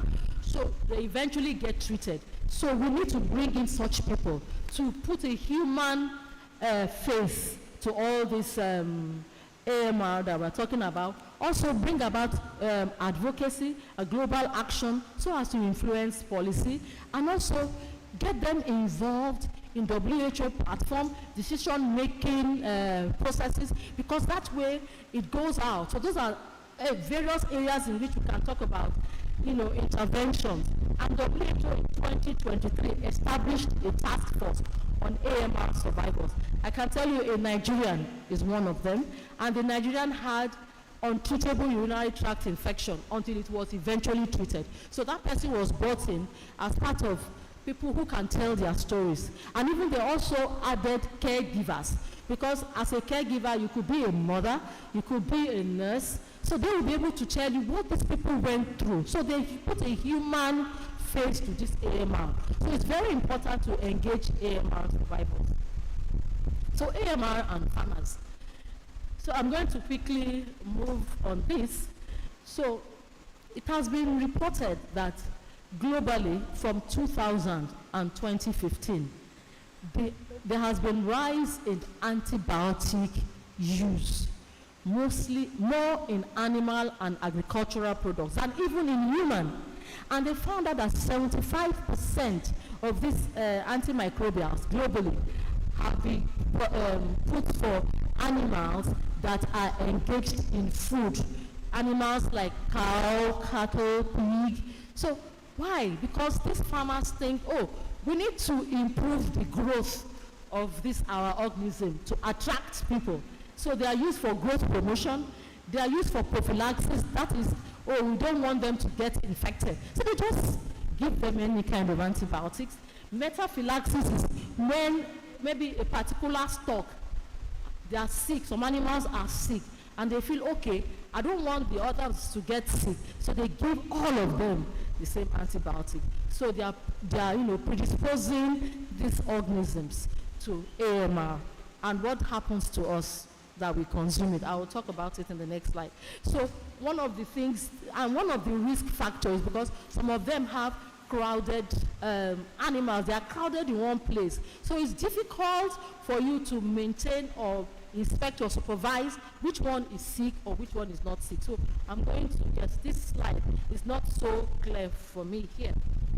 But it's talking about how you can get it. See my livestock.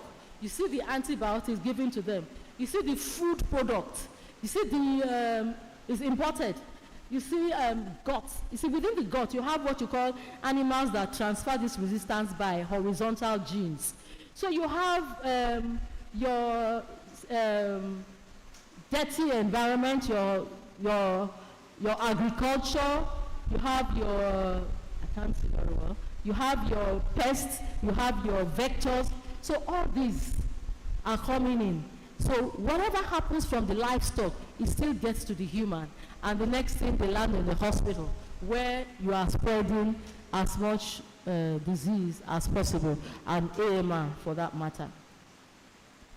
So here, just talking about creating awareness amongst farmers. Some are more aware than the others. So lack of information is really bad. It's a major problem with these farmers. So what are the best practices for farmers?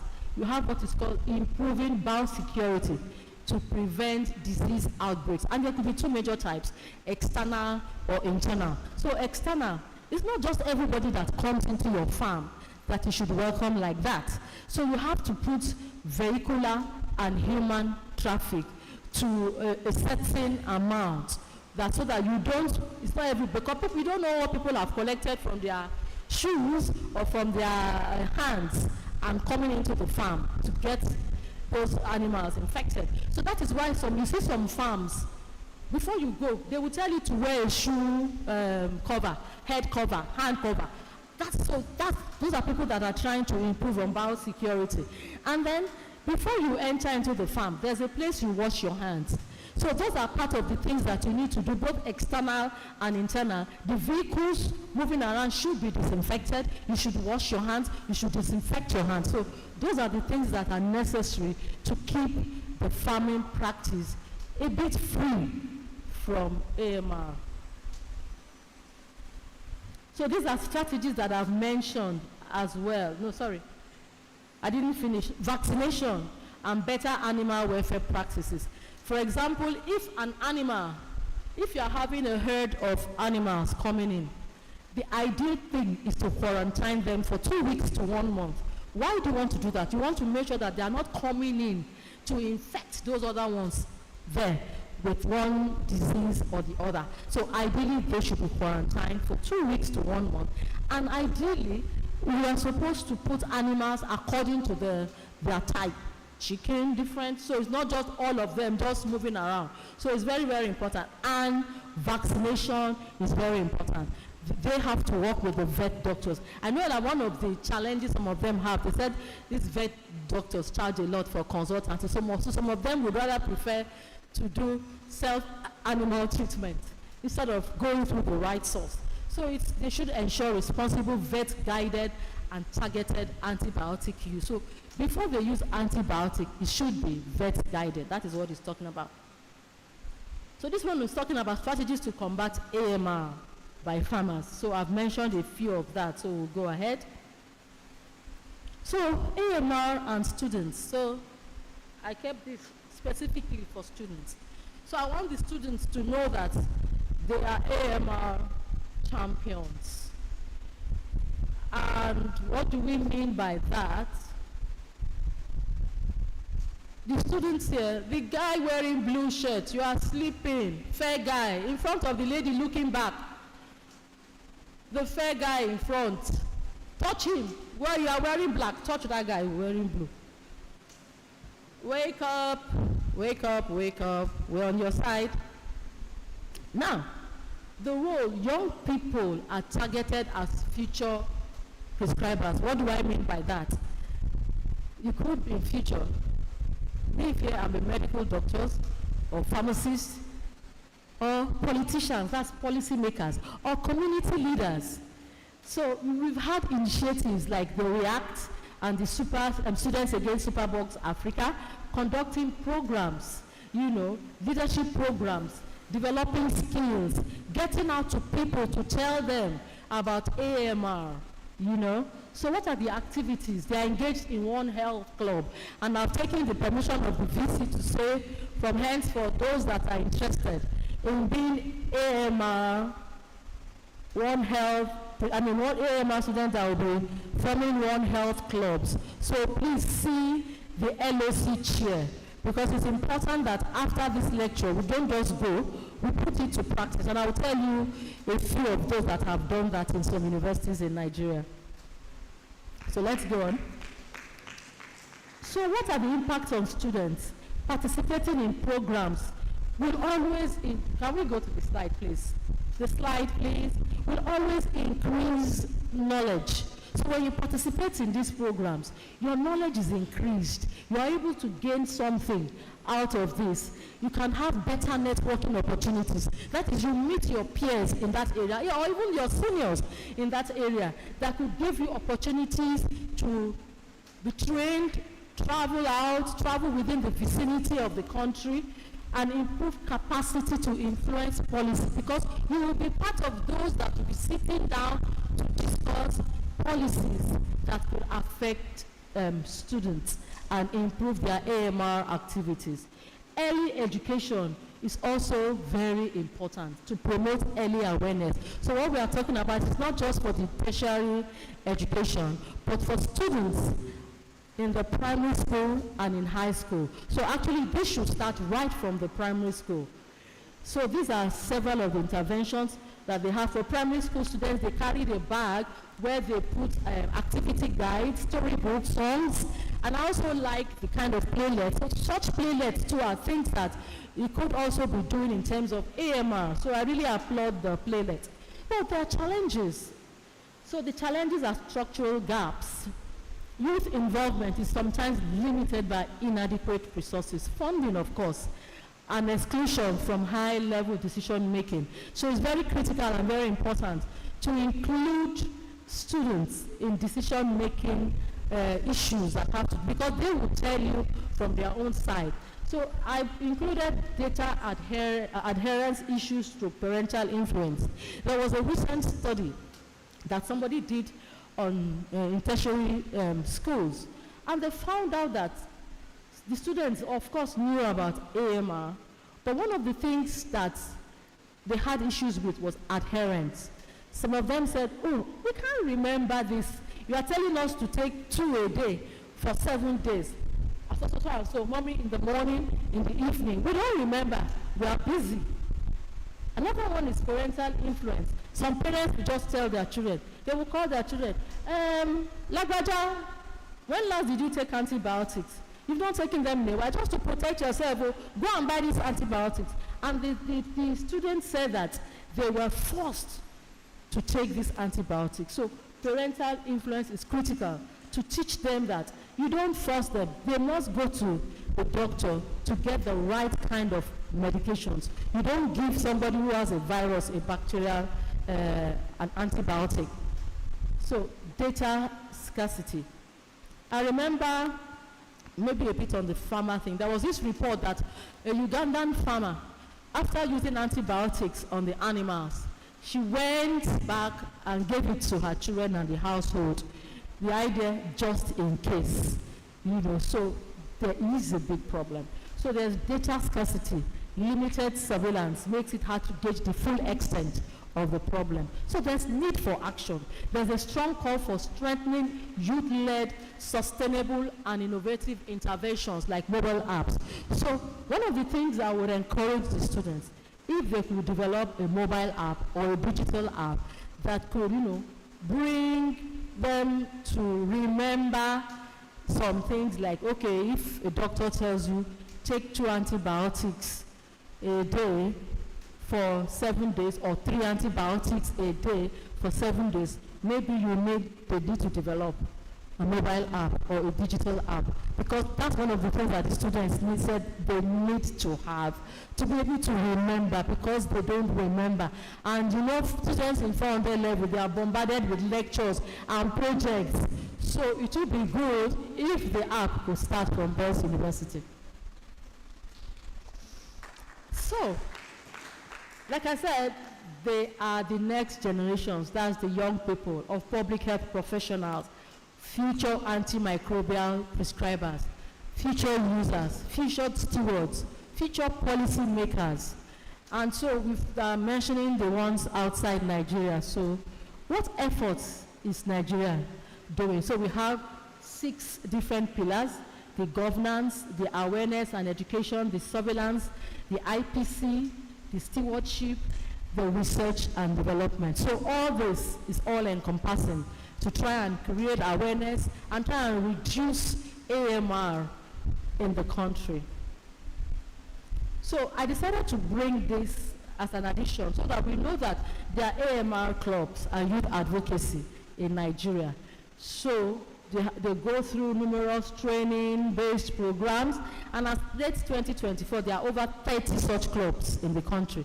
So by now, we should add Bell to make it 31. So there are specific university clubs. University of Nigeria has one, Barrow University, Kano, Federal University, Akure, Ahmadu Bello, Gombe, Unical, and Kaduna. I can tell you, I'm on LinkedIn. So this thing should actually be on LinkedIn. LinkedIn is a professional network. I'm on LinkedIn and I see people who talk about their AMR clubs. They put it there. And they talk about what they do in their AMR club. So it's something that we should also look at. So there's what you call Nigeria Youth AMR Community of Practice. They have the AMR and WASH clubs. They focus on education, water, sanitation, and hygiene to combat AMR. And you have survivors to advocacy focus. So those ones that have actually survived the trauma of AMR, so they have those clubs as well. So what are the other efforts? NABSDAC also works with Veterinary Council of Nigeria to ensure prudent use of veterinary medicine. Every year, there's a week outreach on National Antimicrobial Awareness Week. Actually, it is attached to what you call the World Antimicrobial Awareness Week.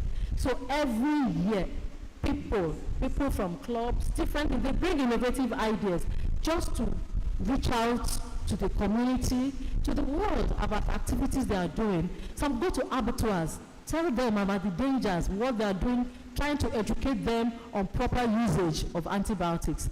So you have probiotics and symbiotics increasingly in use for animals, and a few of them I have mentioned. And the good news is that Nigeria will be hosting the 5th Global High-Level Ministerial Conference on antimicrobial resistance from June 29 to June 30 this year. So, the need to act now is critical because of the continuous expansion of AMR across every interface, the human, the animal, the environment. So all of us have a role to play. The policymaker, the media, the travelers, animal owners, caregivers to patients, task force on AMR survivors, students, healthcare providers, using a multimodal approach. So I want to leave us with these notable quotes. Before I ask my question, I will ask my question after, okay? So, antimicrobial resistance is outpacing advances in modern medicine, threatening the health of families worldwide. The irony of AMR is that it is driven by the inappropriate use of antimicrobials, and yet a larger number of people also die because they can't access these medicines at all. AMR is with us now, killing people. This is a serious issue that is within us now. It does not really have a face because most people who die of drug-resistant infections, their families just think they died of an uncontrolled infection, or they probably think, oh, one village person is doing me.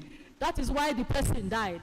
So we really are facing, if we don't take action now, a dreadful post-antibiotic apocalypse. AM action is equally as urgent as climate action. This was by the WHO Director General, Tedros Ghebreyesus. So these are the references. So before I conclude and say thank you for listening, this is the favorite logo of AMR. If you look at it, you can see a capsule. I'm sure everybody can see a capsule. So that capsule represents medicine. So if you look at it again, you will see heart. It represents the need to care. And if you see one blue thing in between, it's called a band-aid. It represents the need to fix it. Thank you for listening. Thank you so much. Please, a round of applause for the guest speaker, Professor Stella Smith. Please stand up, give a round of applause, give a round of applause. Thank you so much, Ma. Yeah, that's a lot in one. That's a lot in one. That's a lot in one. Thank you so much, Ma. So I have my question for 4 students. Students, pay attention. Okay, maybe I shall allow you your question first. Yes, allow me to ask my question. If you can have a seat. Thank you. Now, which organism is on the WHO critical priority AMR pathogen list? I'm going to give you a 4 list of organisms, and you tell me which one. Methicillin-resistant Staph aureus, vancomycin-resistant Enterococcus faecium, carbapenem-resistant Acinetobacter baumannii, penicillin-resistant Streptococcus pneumoniae. Whoever guessed this was listening to my lecture very well. Can somebody tell me the answer? Can someone help us? That's why I took time, and I was talking about the critical organisms. I particularly took time in talking about them before I now flip through the others. Students. Anybody? So you did not follow me, okay? Now, I think this one you should get it. Let me go to the second one. What does antimicrobial resistance mean? I'll give you 4 options. When bacteria, viruses, fungi, and parasites become resistant to medicines, a way to make medicines work better, when germs become harmless to the human body, when people take extra supplements to stay healthy. Everybody should get this because I kept on saying it over and over again. So, students, what does AMR mean?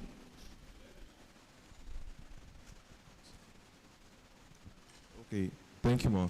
AMR means when bacteria, fungi, and viruses adapt to medicine and fight against medicine. Okay, they become resistant to medicines. So I'll give that to you, so I'm owing you 1K.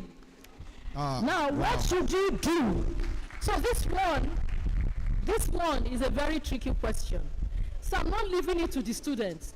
Please, college staff, listen, I'm not leaving this to the students. It's a very tricky one. What should you do if you have leftover antibiotics? Save them for the next time you feel sick, throw them in the trash, return them to the pharmacy for safe disposal, share with a sick friend. Among staff? College staff. College staff? It's a very tricky question. That's why I said college staff.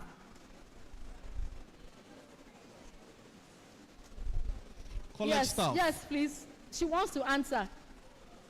She wants to answer. Give it to her. No. Okay, fine. Return them to the pharmacist. Beautiful. This is one critical aspect that many people don't consider.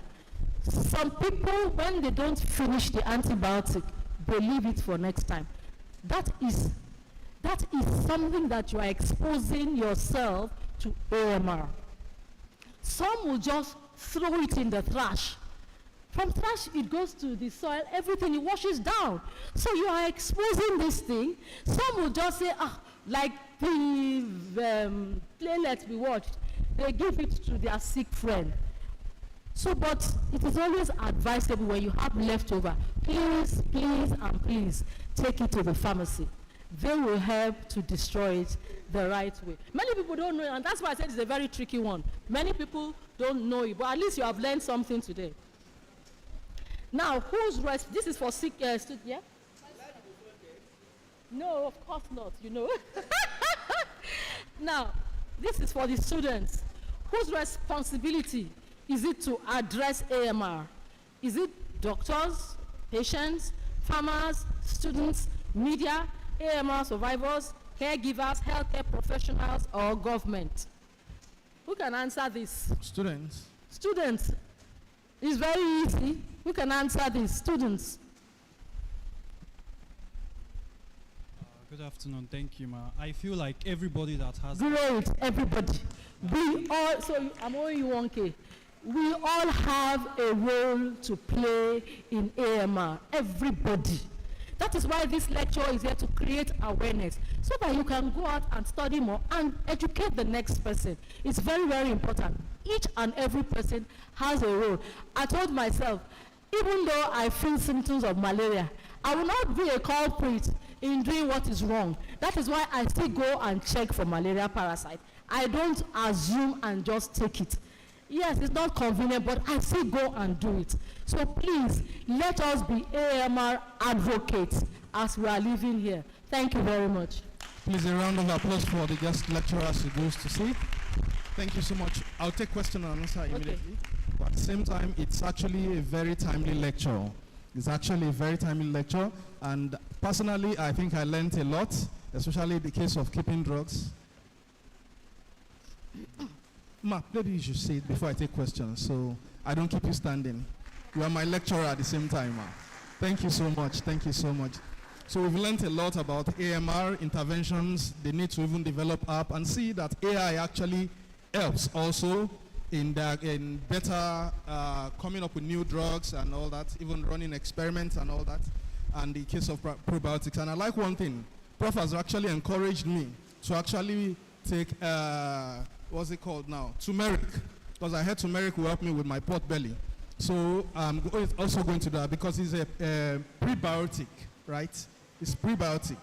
Yeah, so that's encouraging. So I'm going to go into taking the tea of the Yeah, prebiotics. Thank you so much. While we're actually having the lectures, let me say this. Please, let's keep our questions ready. Let's get our questions ready, rather.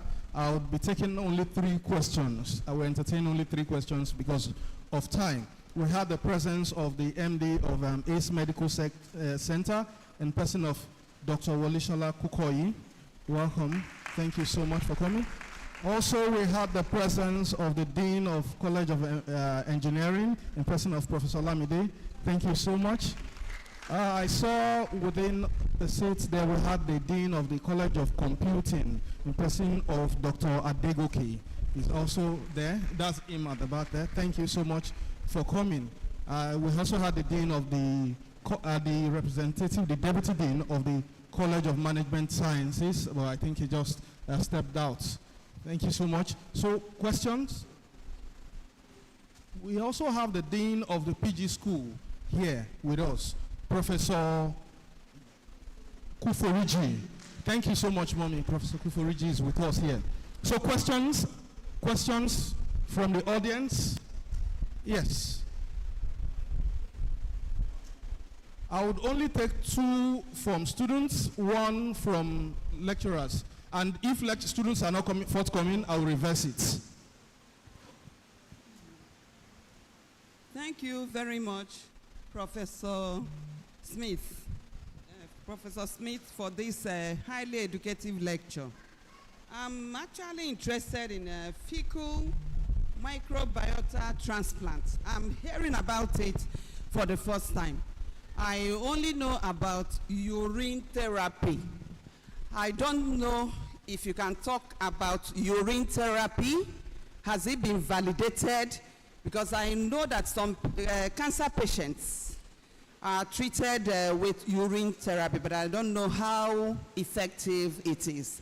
Thank you very much. Next question.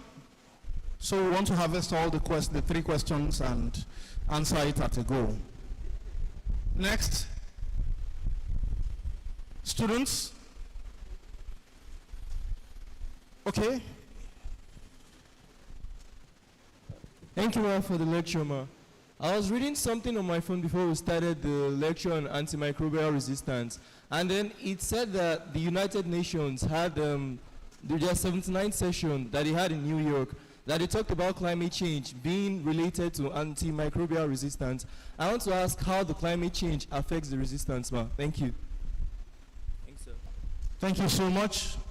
Lastly, okay, we have one other hand there, and that would be the last questions. If you have questions, you can actually forward them to me or the LOC chairman. Good afternoon, ma'am. My name is Olaoye Isaac, MSc Biotechnology. My question goes thus. About the AMR that we are discussing about. Actually, I've heard about it several times, but I want to ask this question in a real life scenario, whereby in, let me say, most Ogun State, particularly that I base, we don't have a adequate HMOs, especially for treating of disease and infectious diseases, whereby going to hospital on your own, to be sincere, treating of malaria and typhoid diarrhea that is common is something around 30,000 to 50,000 naira thereabouts, whereby a normal casual workers doesn't have think about it twice before dropping the money, whereby leading to going to the nurse, example in the drama presented to us, Emma.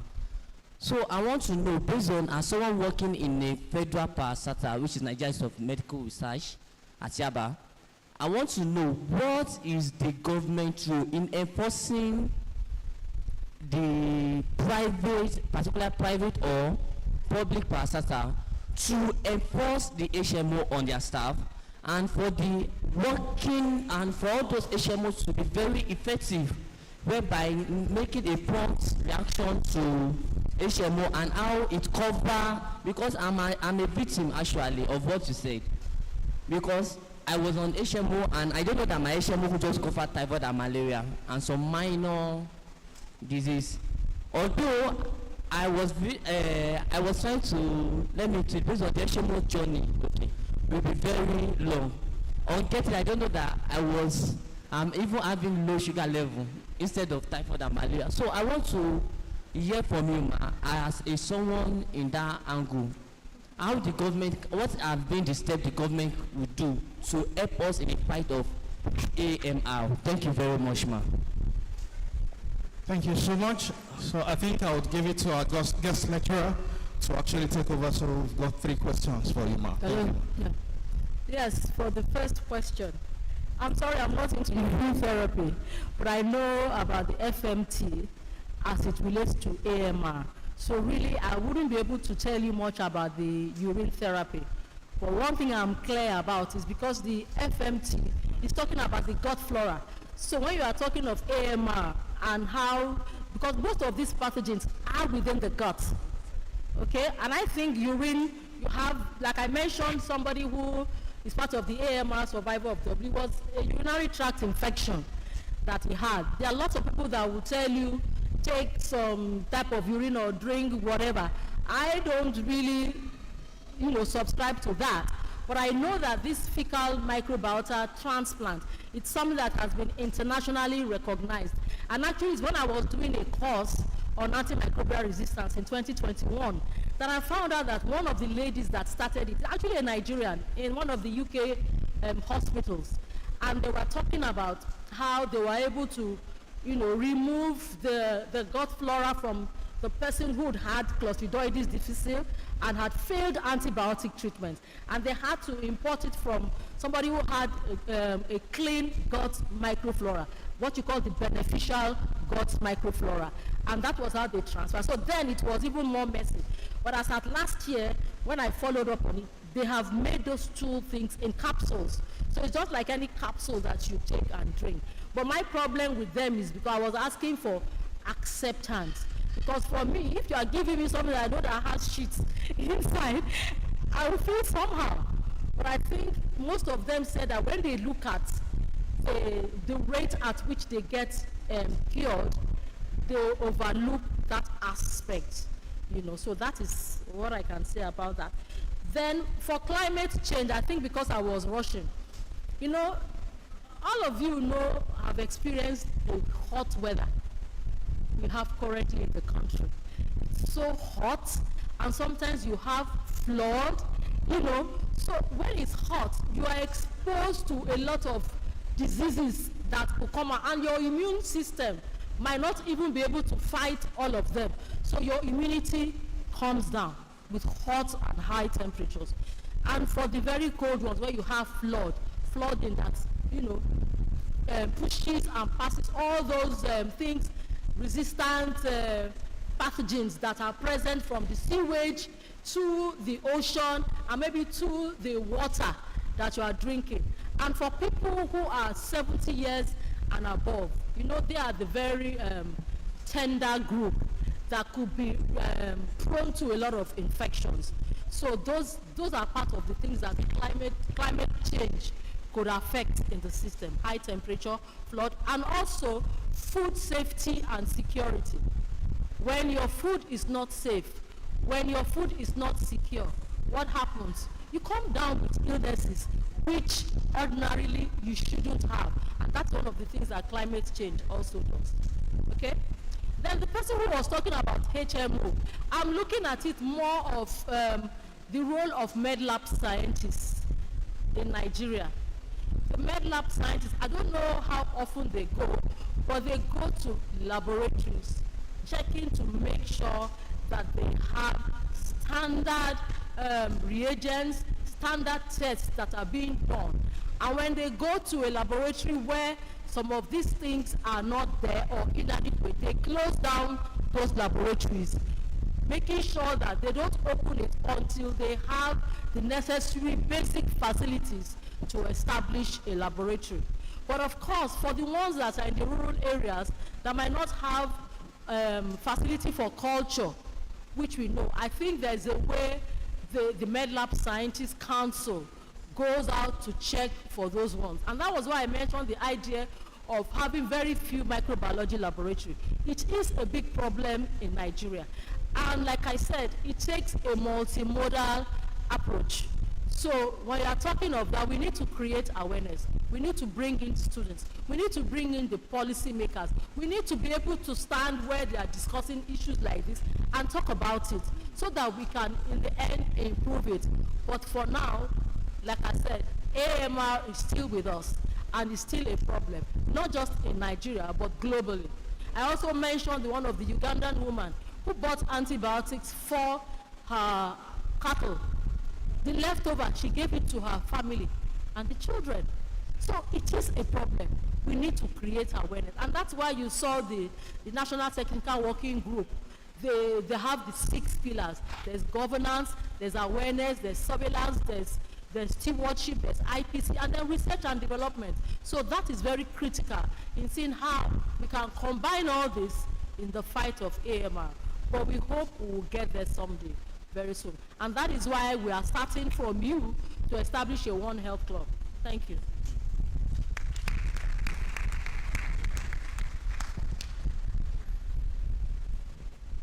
Let's sustain the applause.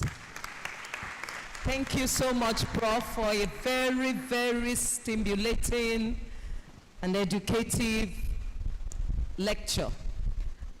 We are going to move on quickly to award of gifts to best students. This is something we do every year. We recognize our students, we encourage them, and I believe that it has gone a long way to encouraging our students to do better. So I'm going to call on the following students that have been found, that have emerged with the best CGPA in their different departments. They should get ready to come forward for their awards. And the dean, the university librarian, and our guest lecturer will help us in giving these awards. So the first student will be Makinde Emanuela Oluwatosin from the Department of Biological Sciences with a CGPA of 4.81. Wow.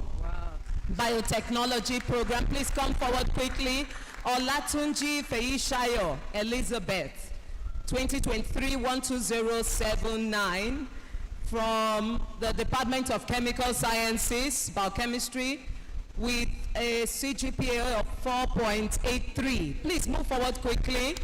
Lawal Kapayat Abisola, 2022/11741 from the Department of Computer Science and Information Technology with a CGPA of 5.0, a perfect CGPA. Wow.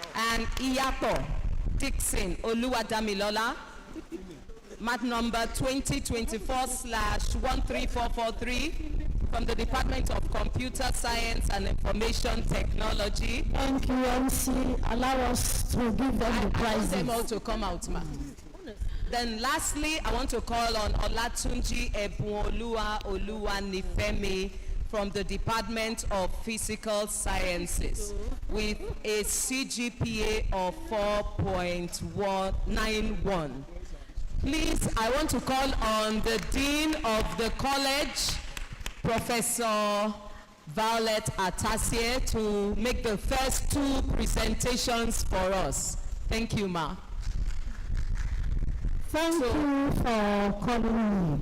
You know, when you're giving a bigger shoe, you look for who the shoe fits. Students that made 5.0 in every university, they belong to the Vice Chancellor.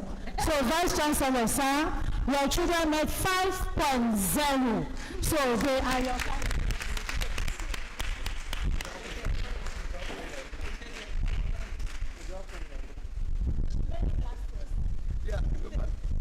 I remember that clearly.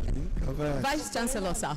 Yeah. Probably we should call the ones that made 5.0. Yeah, those 5.0. So 5.0 goes to Lawal Kafayat Abisola. Please move forward.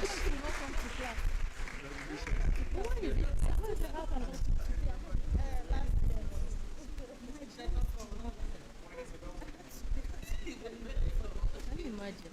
It's all girls. So. Another 5.0, Iyapo Dixon Oluwadamilola. Please move forward. Where is the second 5.0? Where's the head of Department of Computer Science and Information Technology?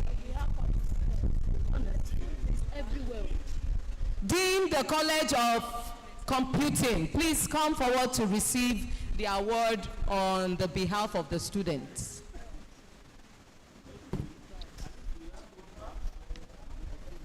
He is not the student who has his learning. He is the dean.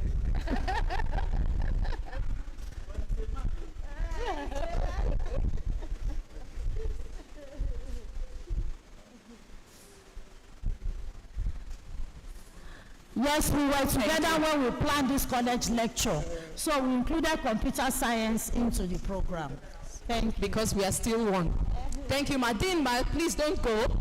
You will help us to present the remaining awards to Makinde Emanuela Oluwatosin from the Department of Biological Sciences.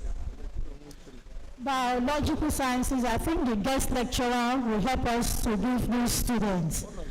It will make them to become members of AMR Club. Let's put our hands together for the guest lecturer as she steps forward to present the award.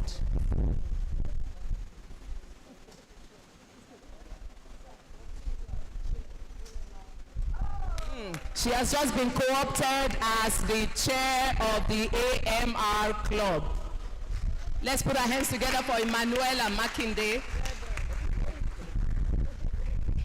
Let's call on Olatunji Feishayo Oluwanifemi from the Department of Physical Sciences. You are Chemical Sciences. Oh, she's not around. And come forward. Oh, sorry, there's a problem with the name. Olatunji Ebunoluwa, sorry. Oluwanifemi. And then finally, Olatunji Feishayo. Sorry. Bad. She's from Mathematics Department. Olatunji Feishayo Ebunoluwa is from Physical Sciences, Mathematics Program. Mathematics Program. Yes, ma'am. I think the Deputy Vice Chancellor, I want to give you a daughter this afternoon, so we'll make the presentation.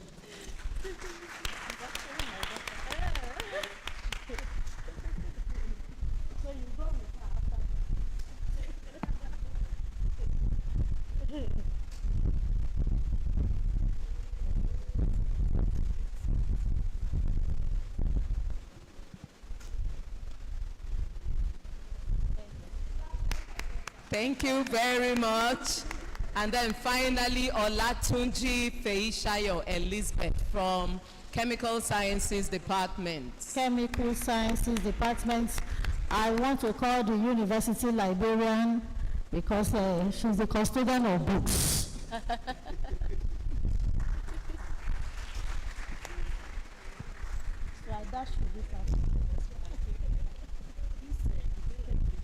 I don't know if we have observed that it's like a Women's Day today. It's like our International Women's Day is continuing.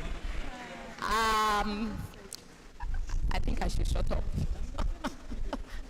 Let's put our hands together for the women. The students with the highest CGPA, I think we had like 4 females out of all the awardees. I want to, at this time, call on the registrar of the university, Mr. L.S. Tafa, for the presentation of the gifts.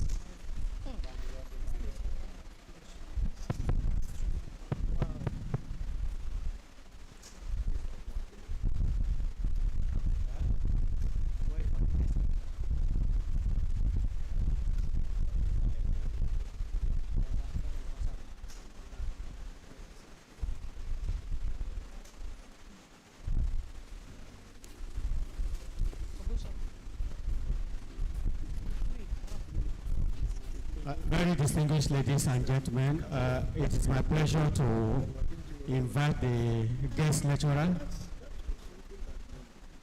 guest lecturer to move forward, please.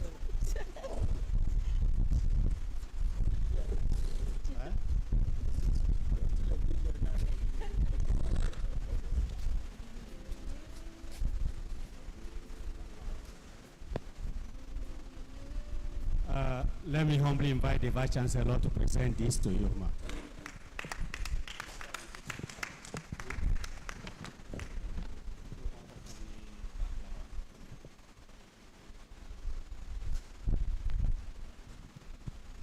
I'm glad I'm home presenting this. Best University of Technology, College of Natural and Applied Sciences, Award of Excellence, can't be short of that. Thank you for a well put together paper, well presented, and highly practical. All of us could resonate with what you are saying. And I'm sure everyone is living here with something to correct, something to add on.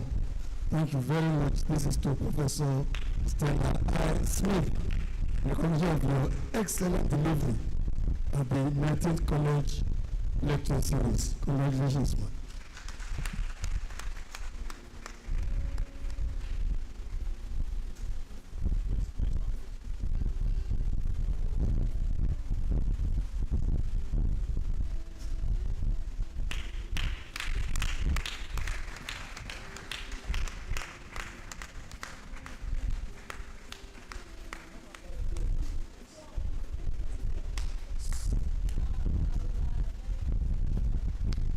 From the university, this talking for you, souvenir back home. Thank you.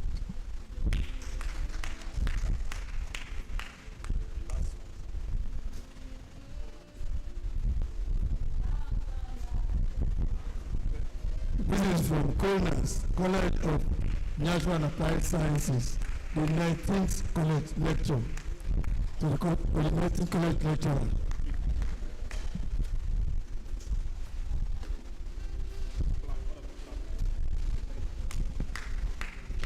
Thank you, sir. May I invite the Dean, College of Natural and Applied Sciences, to step forward?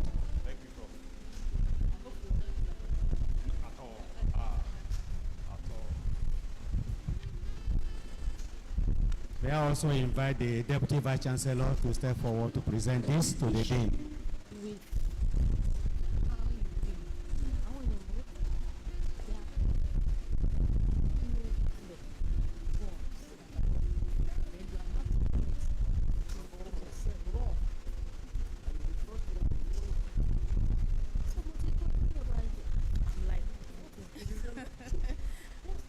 Award of Excellence, Outstanding Leadership, presented to you, ma, today.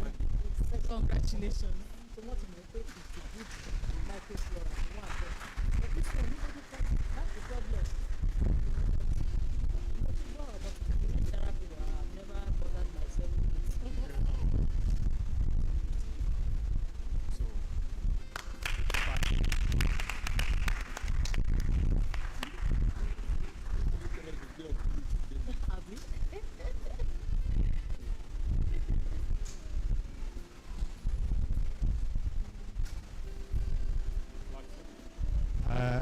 Dean Corner should not go far, you will stay by the side. Let me humbly invite the Vice Chancellor to step forward. Vice Chancellor, sir. Vice Chancellor, sir.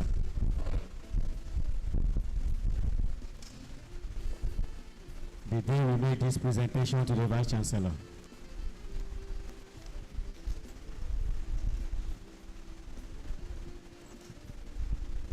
Thank you. Is working.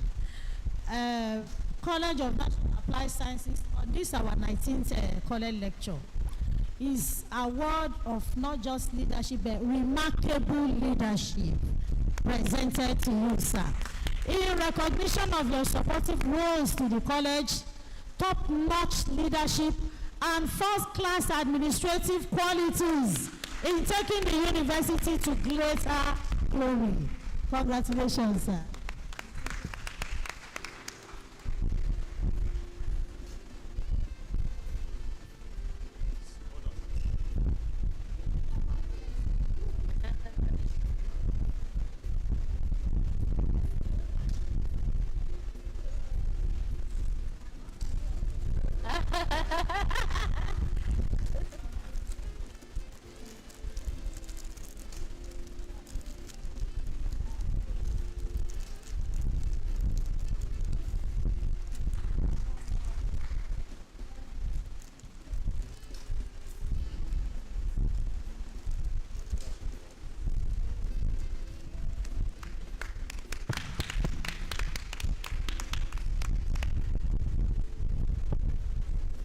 Please, can we all put our hands together for the guest lecturer, the dean, and the vice chancellor? In the next 2 minutes, I would like to do the vote of thanks. And so, on behalf of the dean of College of Natural and Applied Sciences, I want to appreciate everybody that has contributed to the success of this 19th college lecture of Corners. I sincerely want to appreciate the Vice Chancellor for always supporting us. Please, let's put our hands together for the Vice Chancellor one more time. Professor Smith, the Vice Chancellor is a man that God has packaged for bells to come and help us, come and deliver us. So please, let's put our hands together for the VC. Thank you so much. I want to thank the Dean of my college for our great support to the success of this program. Please, let's put our hands together for the Dean. I'm so grateful, ma'am. Thank you for mentoring. Thank you for your support. I want to sincerely appreciate the guest lecturer. That lecture was intellectually stimulating and inspiring. So let's put our hands together for her. I know when I check the profile that she's going to deliver. So thank you so much. Without wasting of time, I want to sincerely appreciate all the members of the management team. I want to thank all the deans, all directors that are here, all HODs from Corners to other colleges. Please, let's put our hands together for all of them. I will never forget my LOC. I want to appreciate you. Thank you so much for that great support. The success of this program is also as a result of a collaborative effort of some company. And one of them is here, the MD of ACE Medicare. So I want to thank you for coming. So many of them really supported us by placing adverts. So I want to thank you. So for all the students, all the lecturers, I want to say thank you. Thank you so much. God bless you all.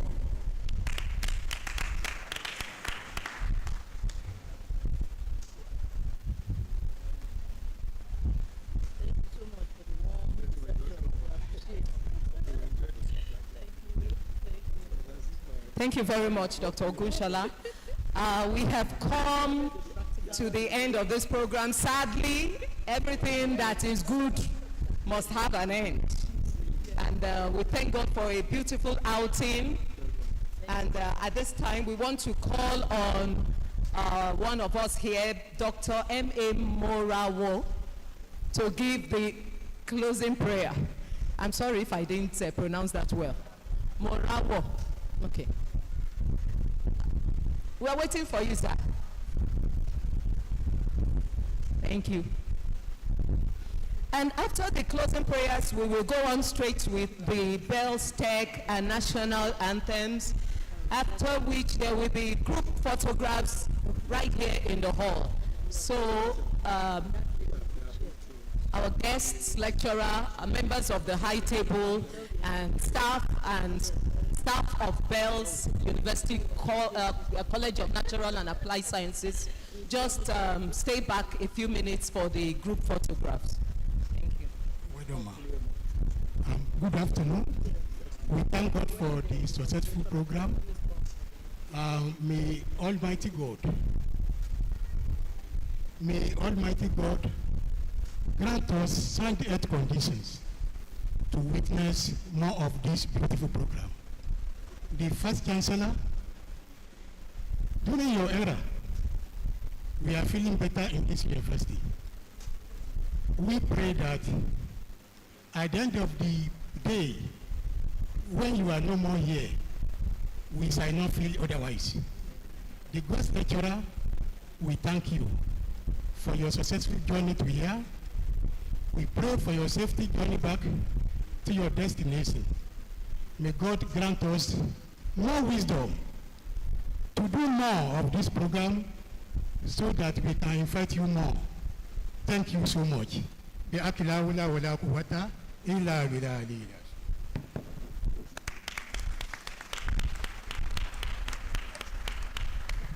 Media.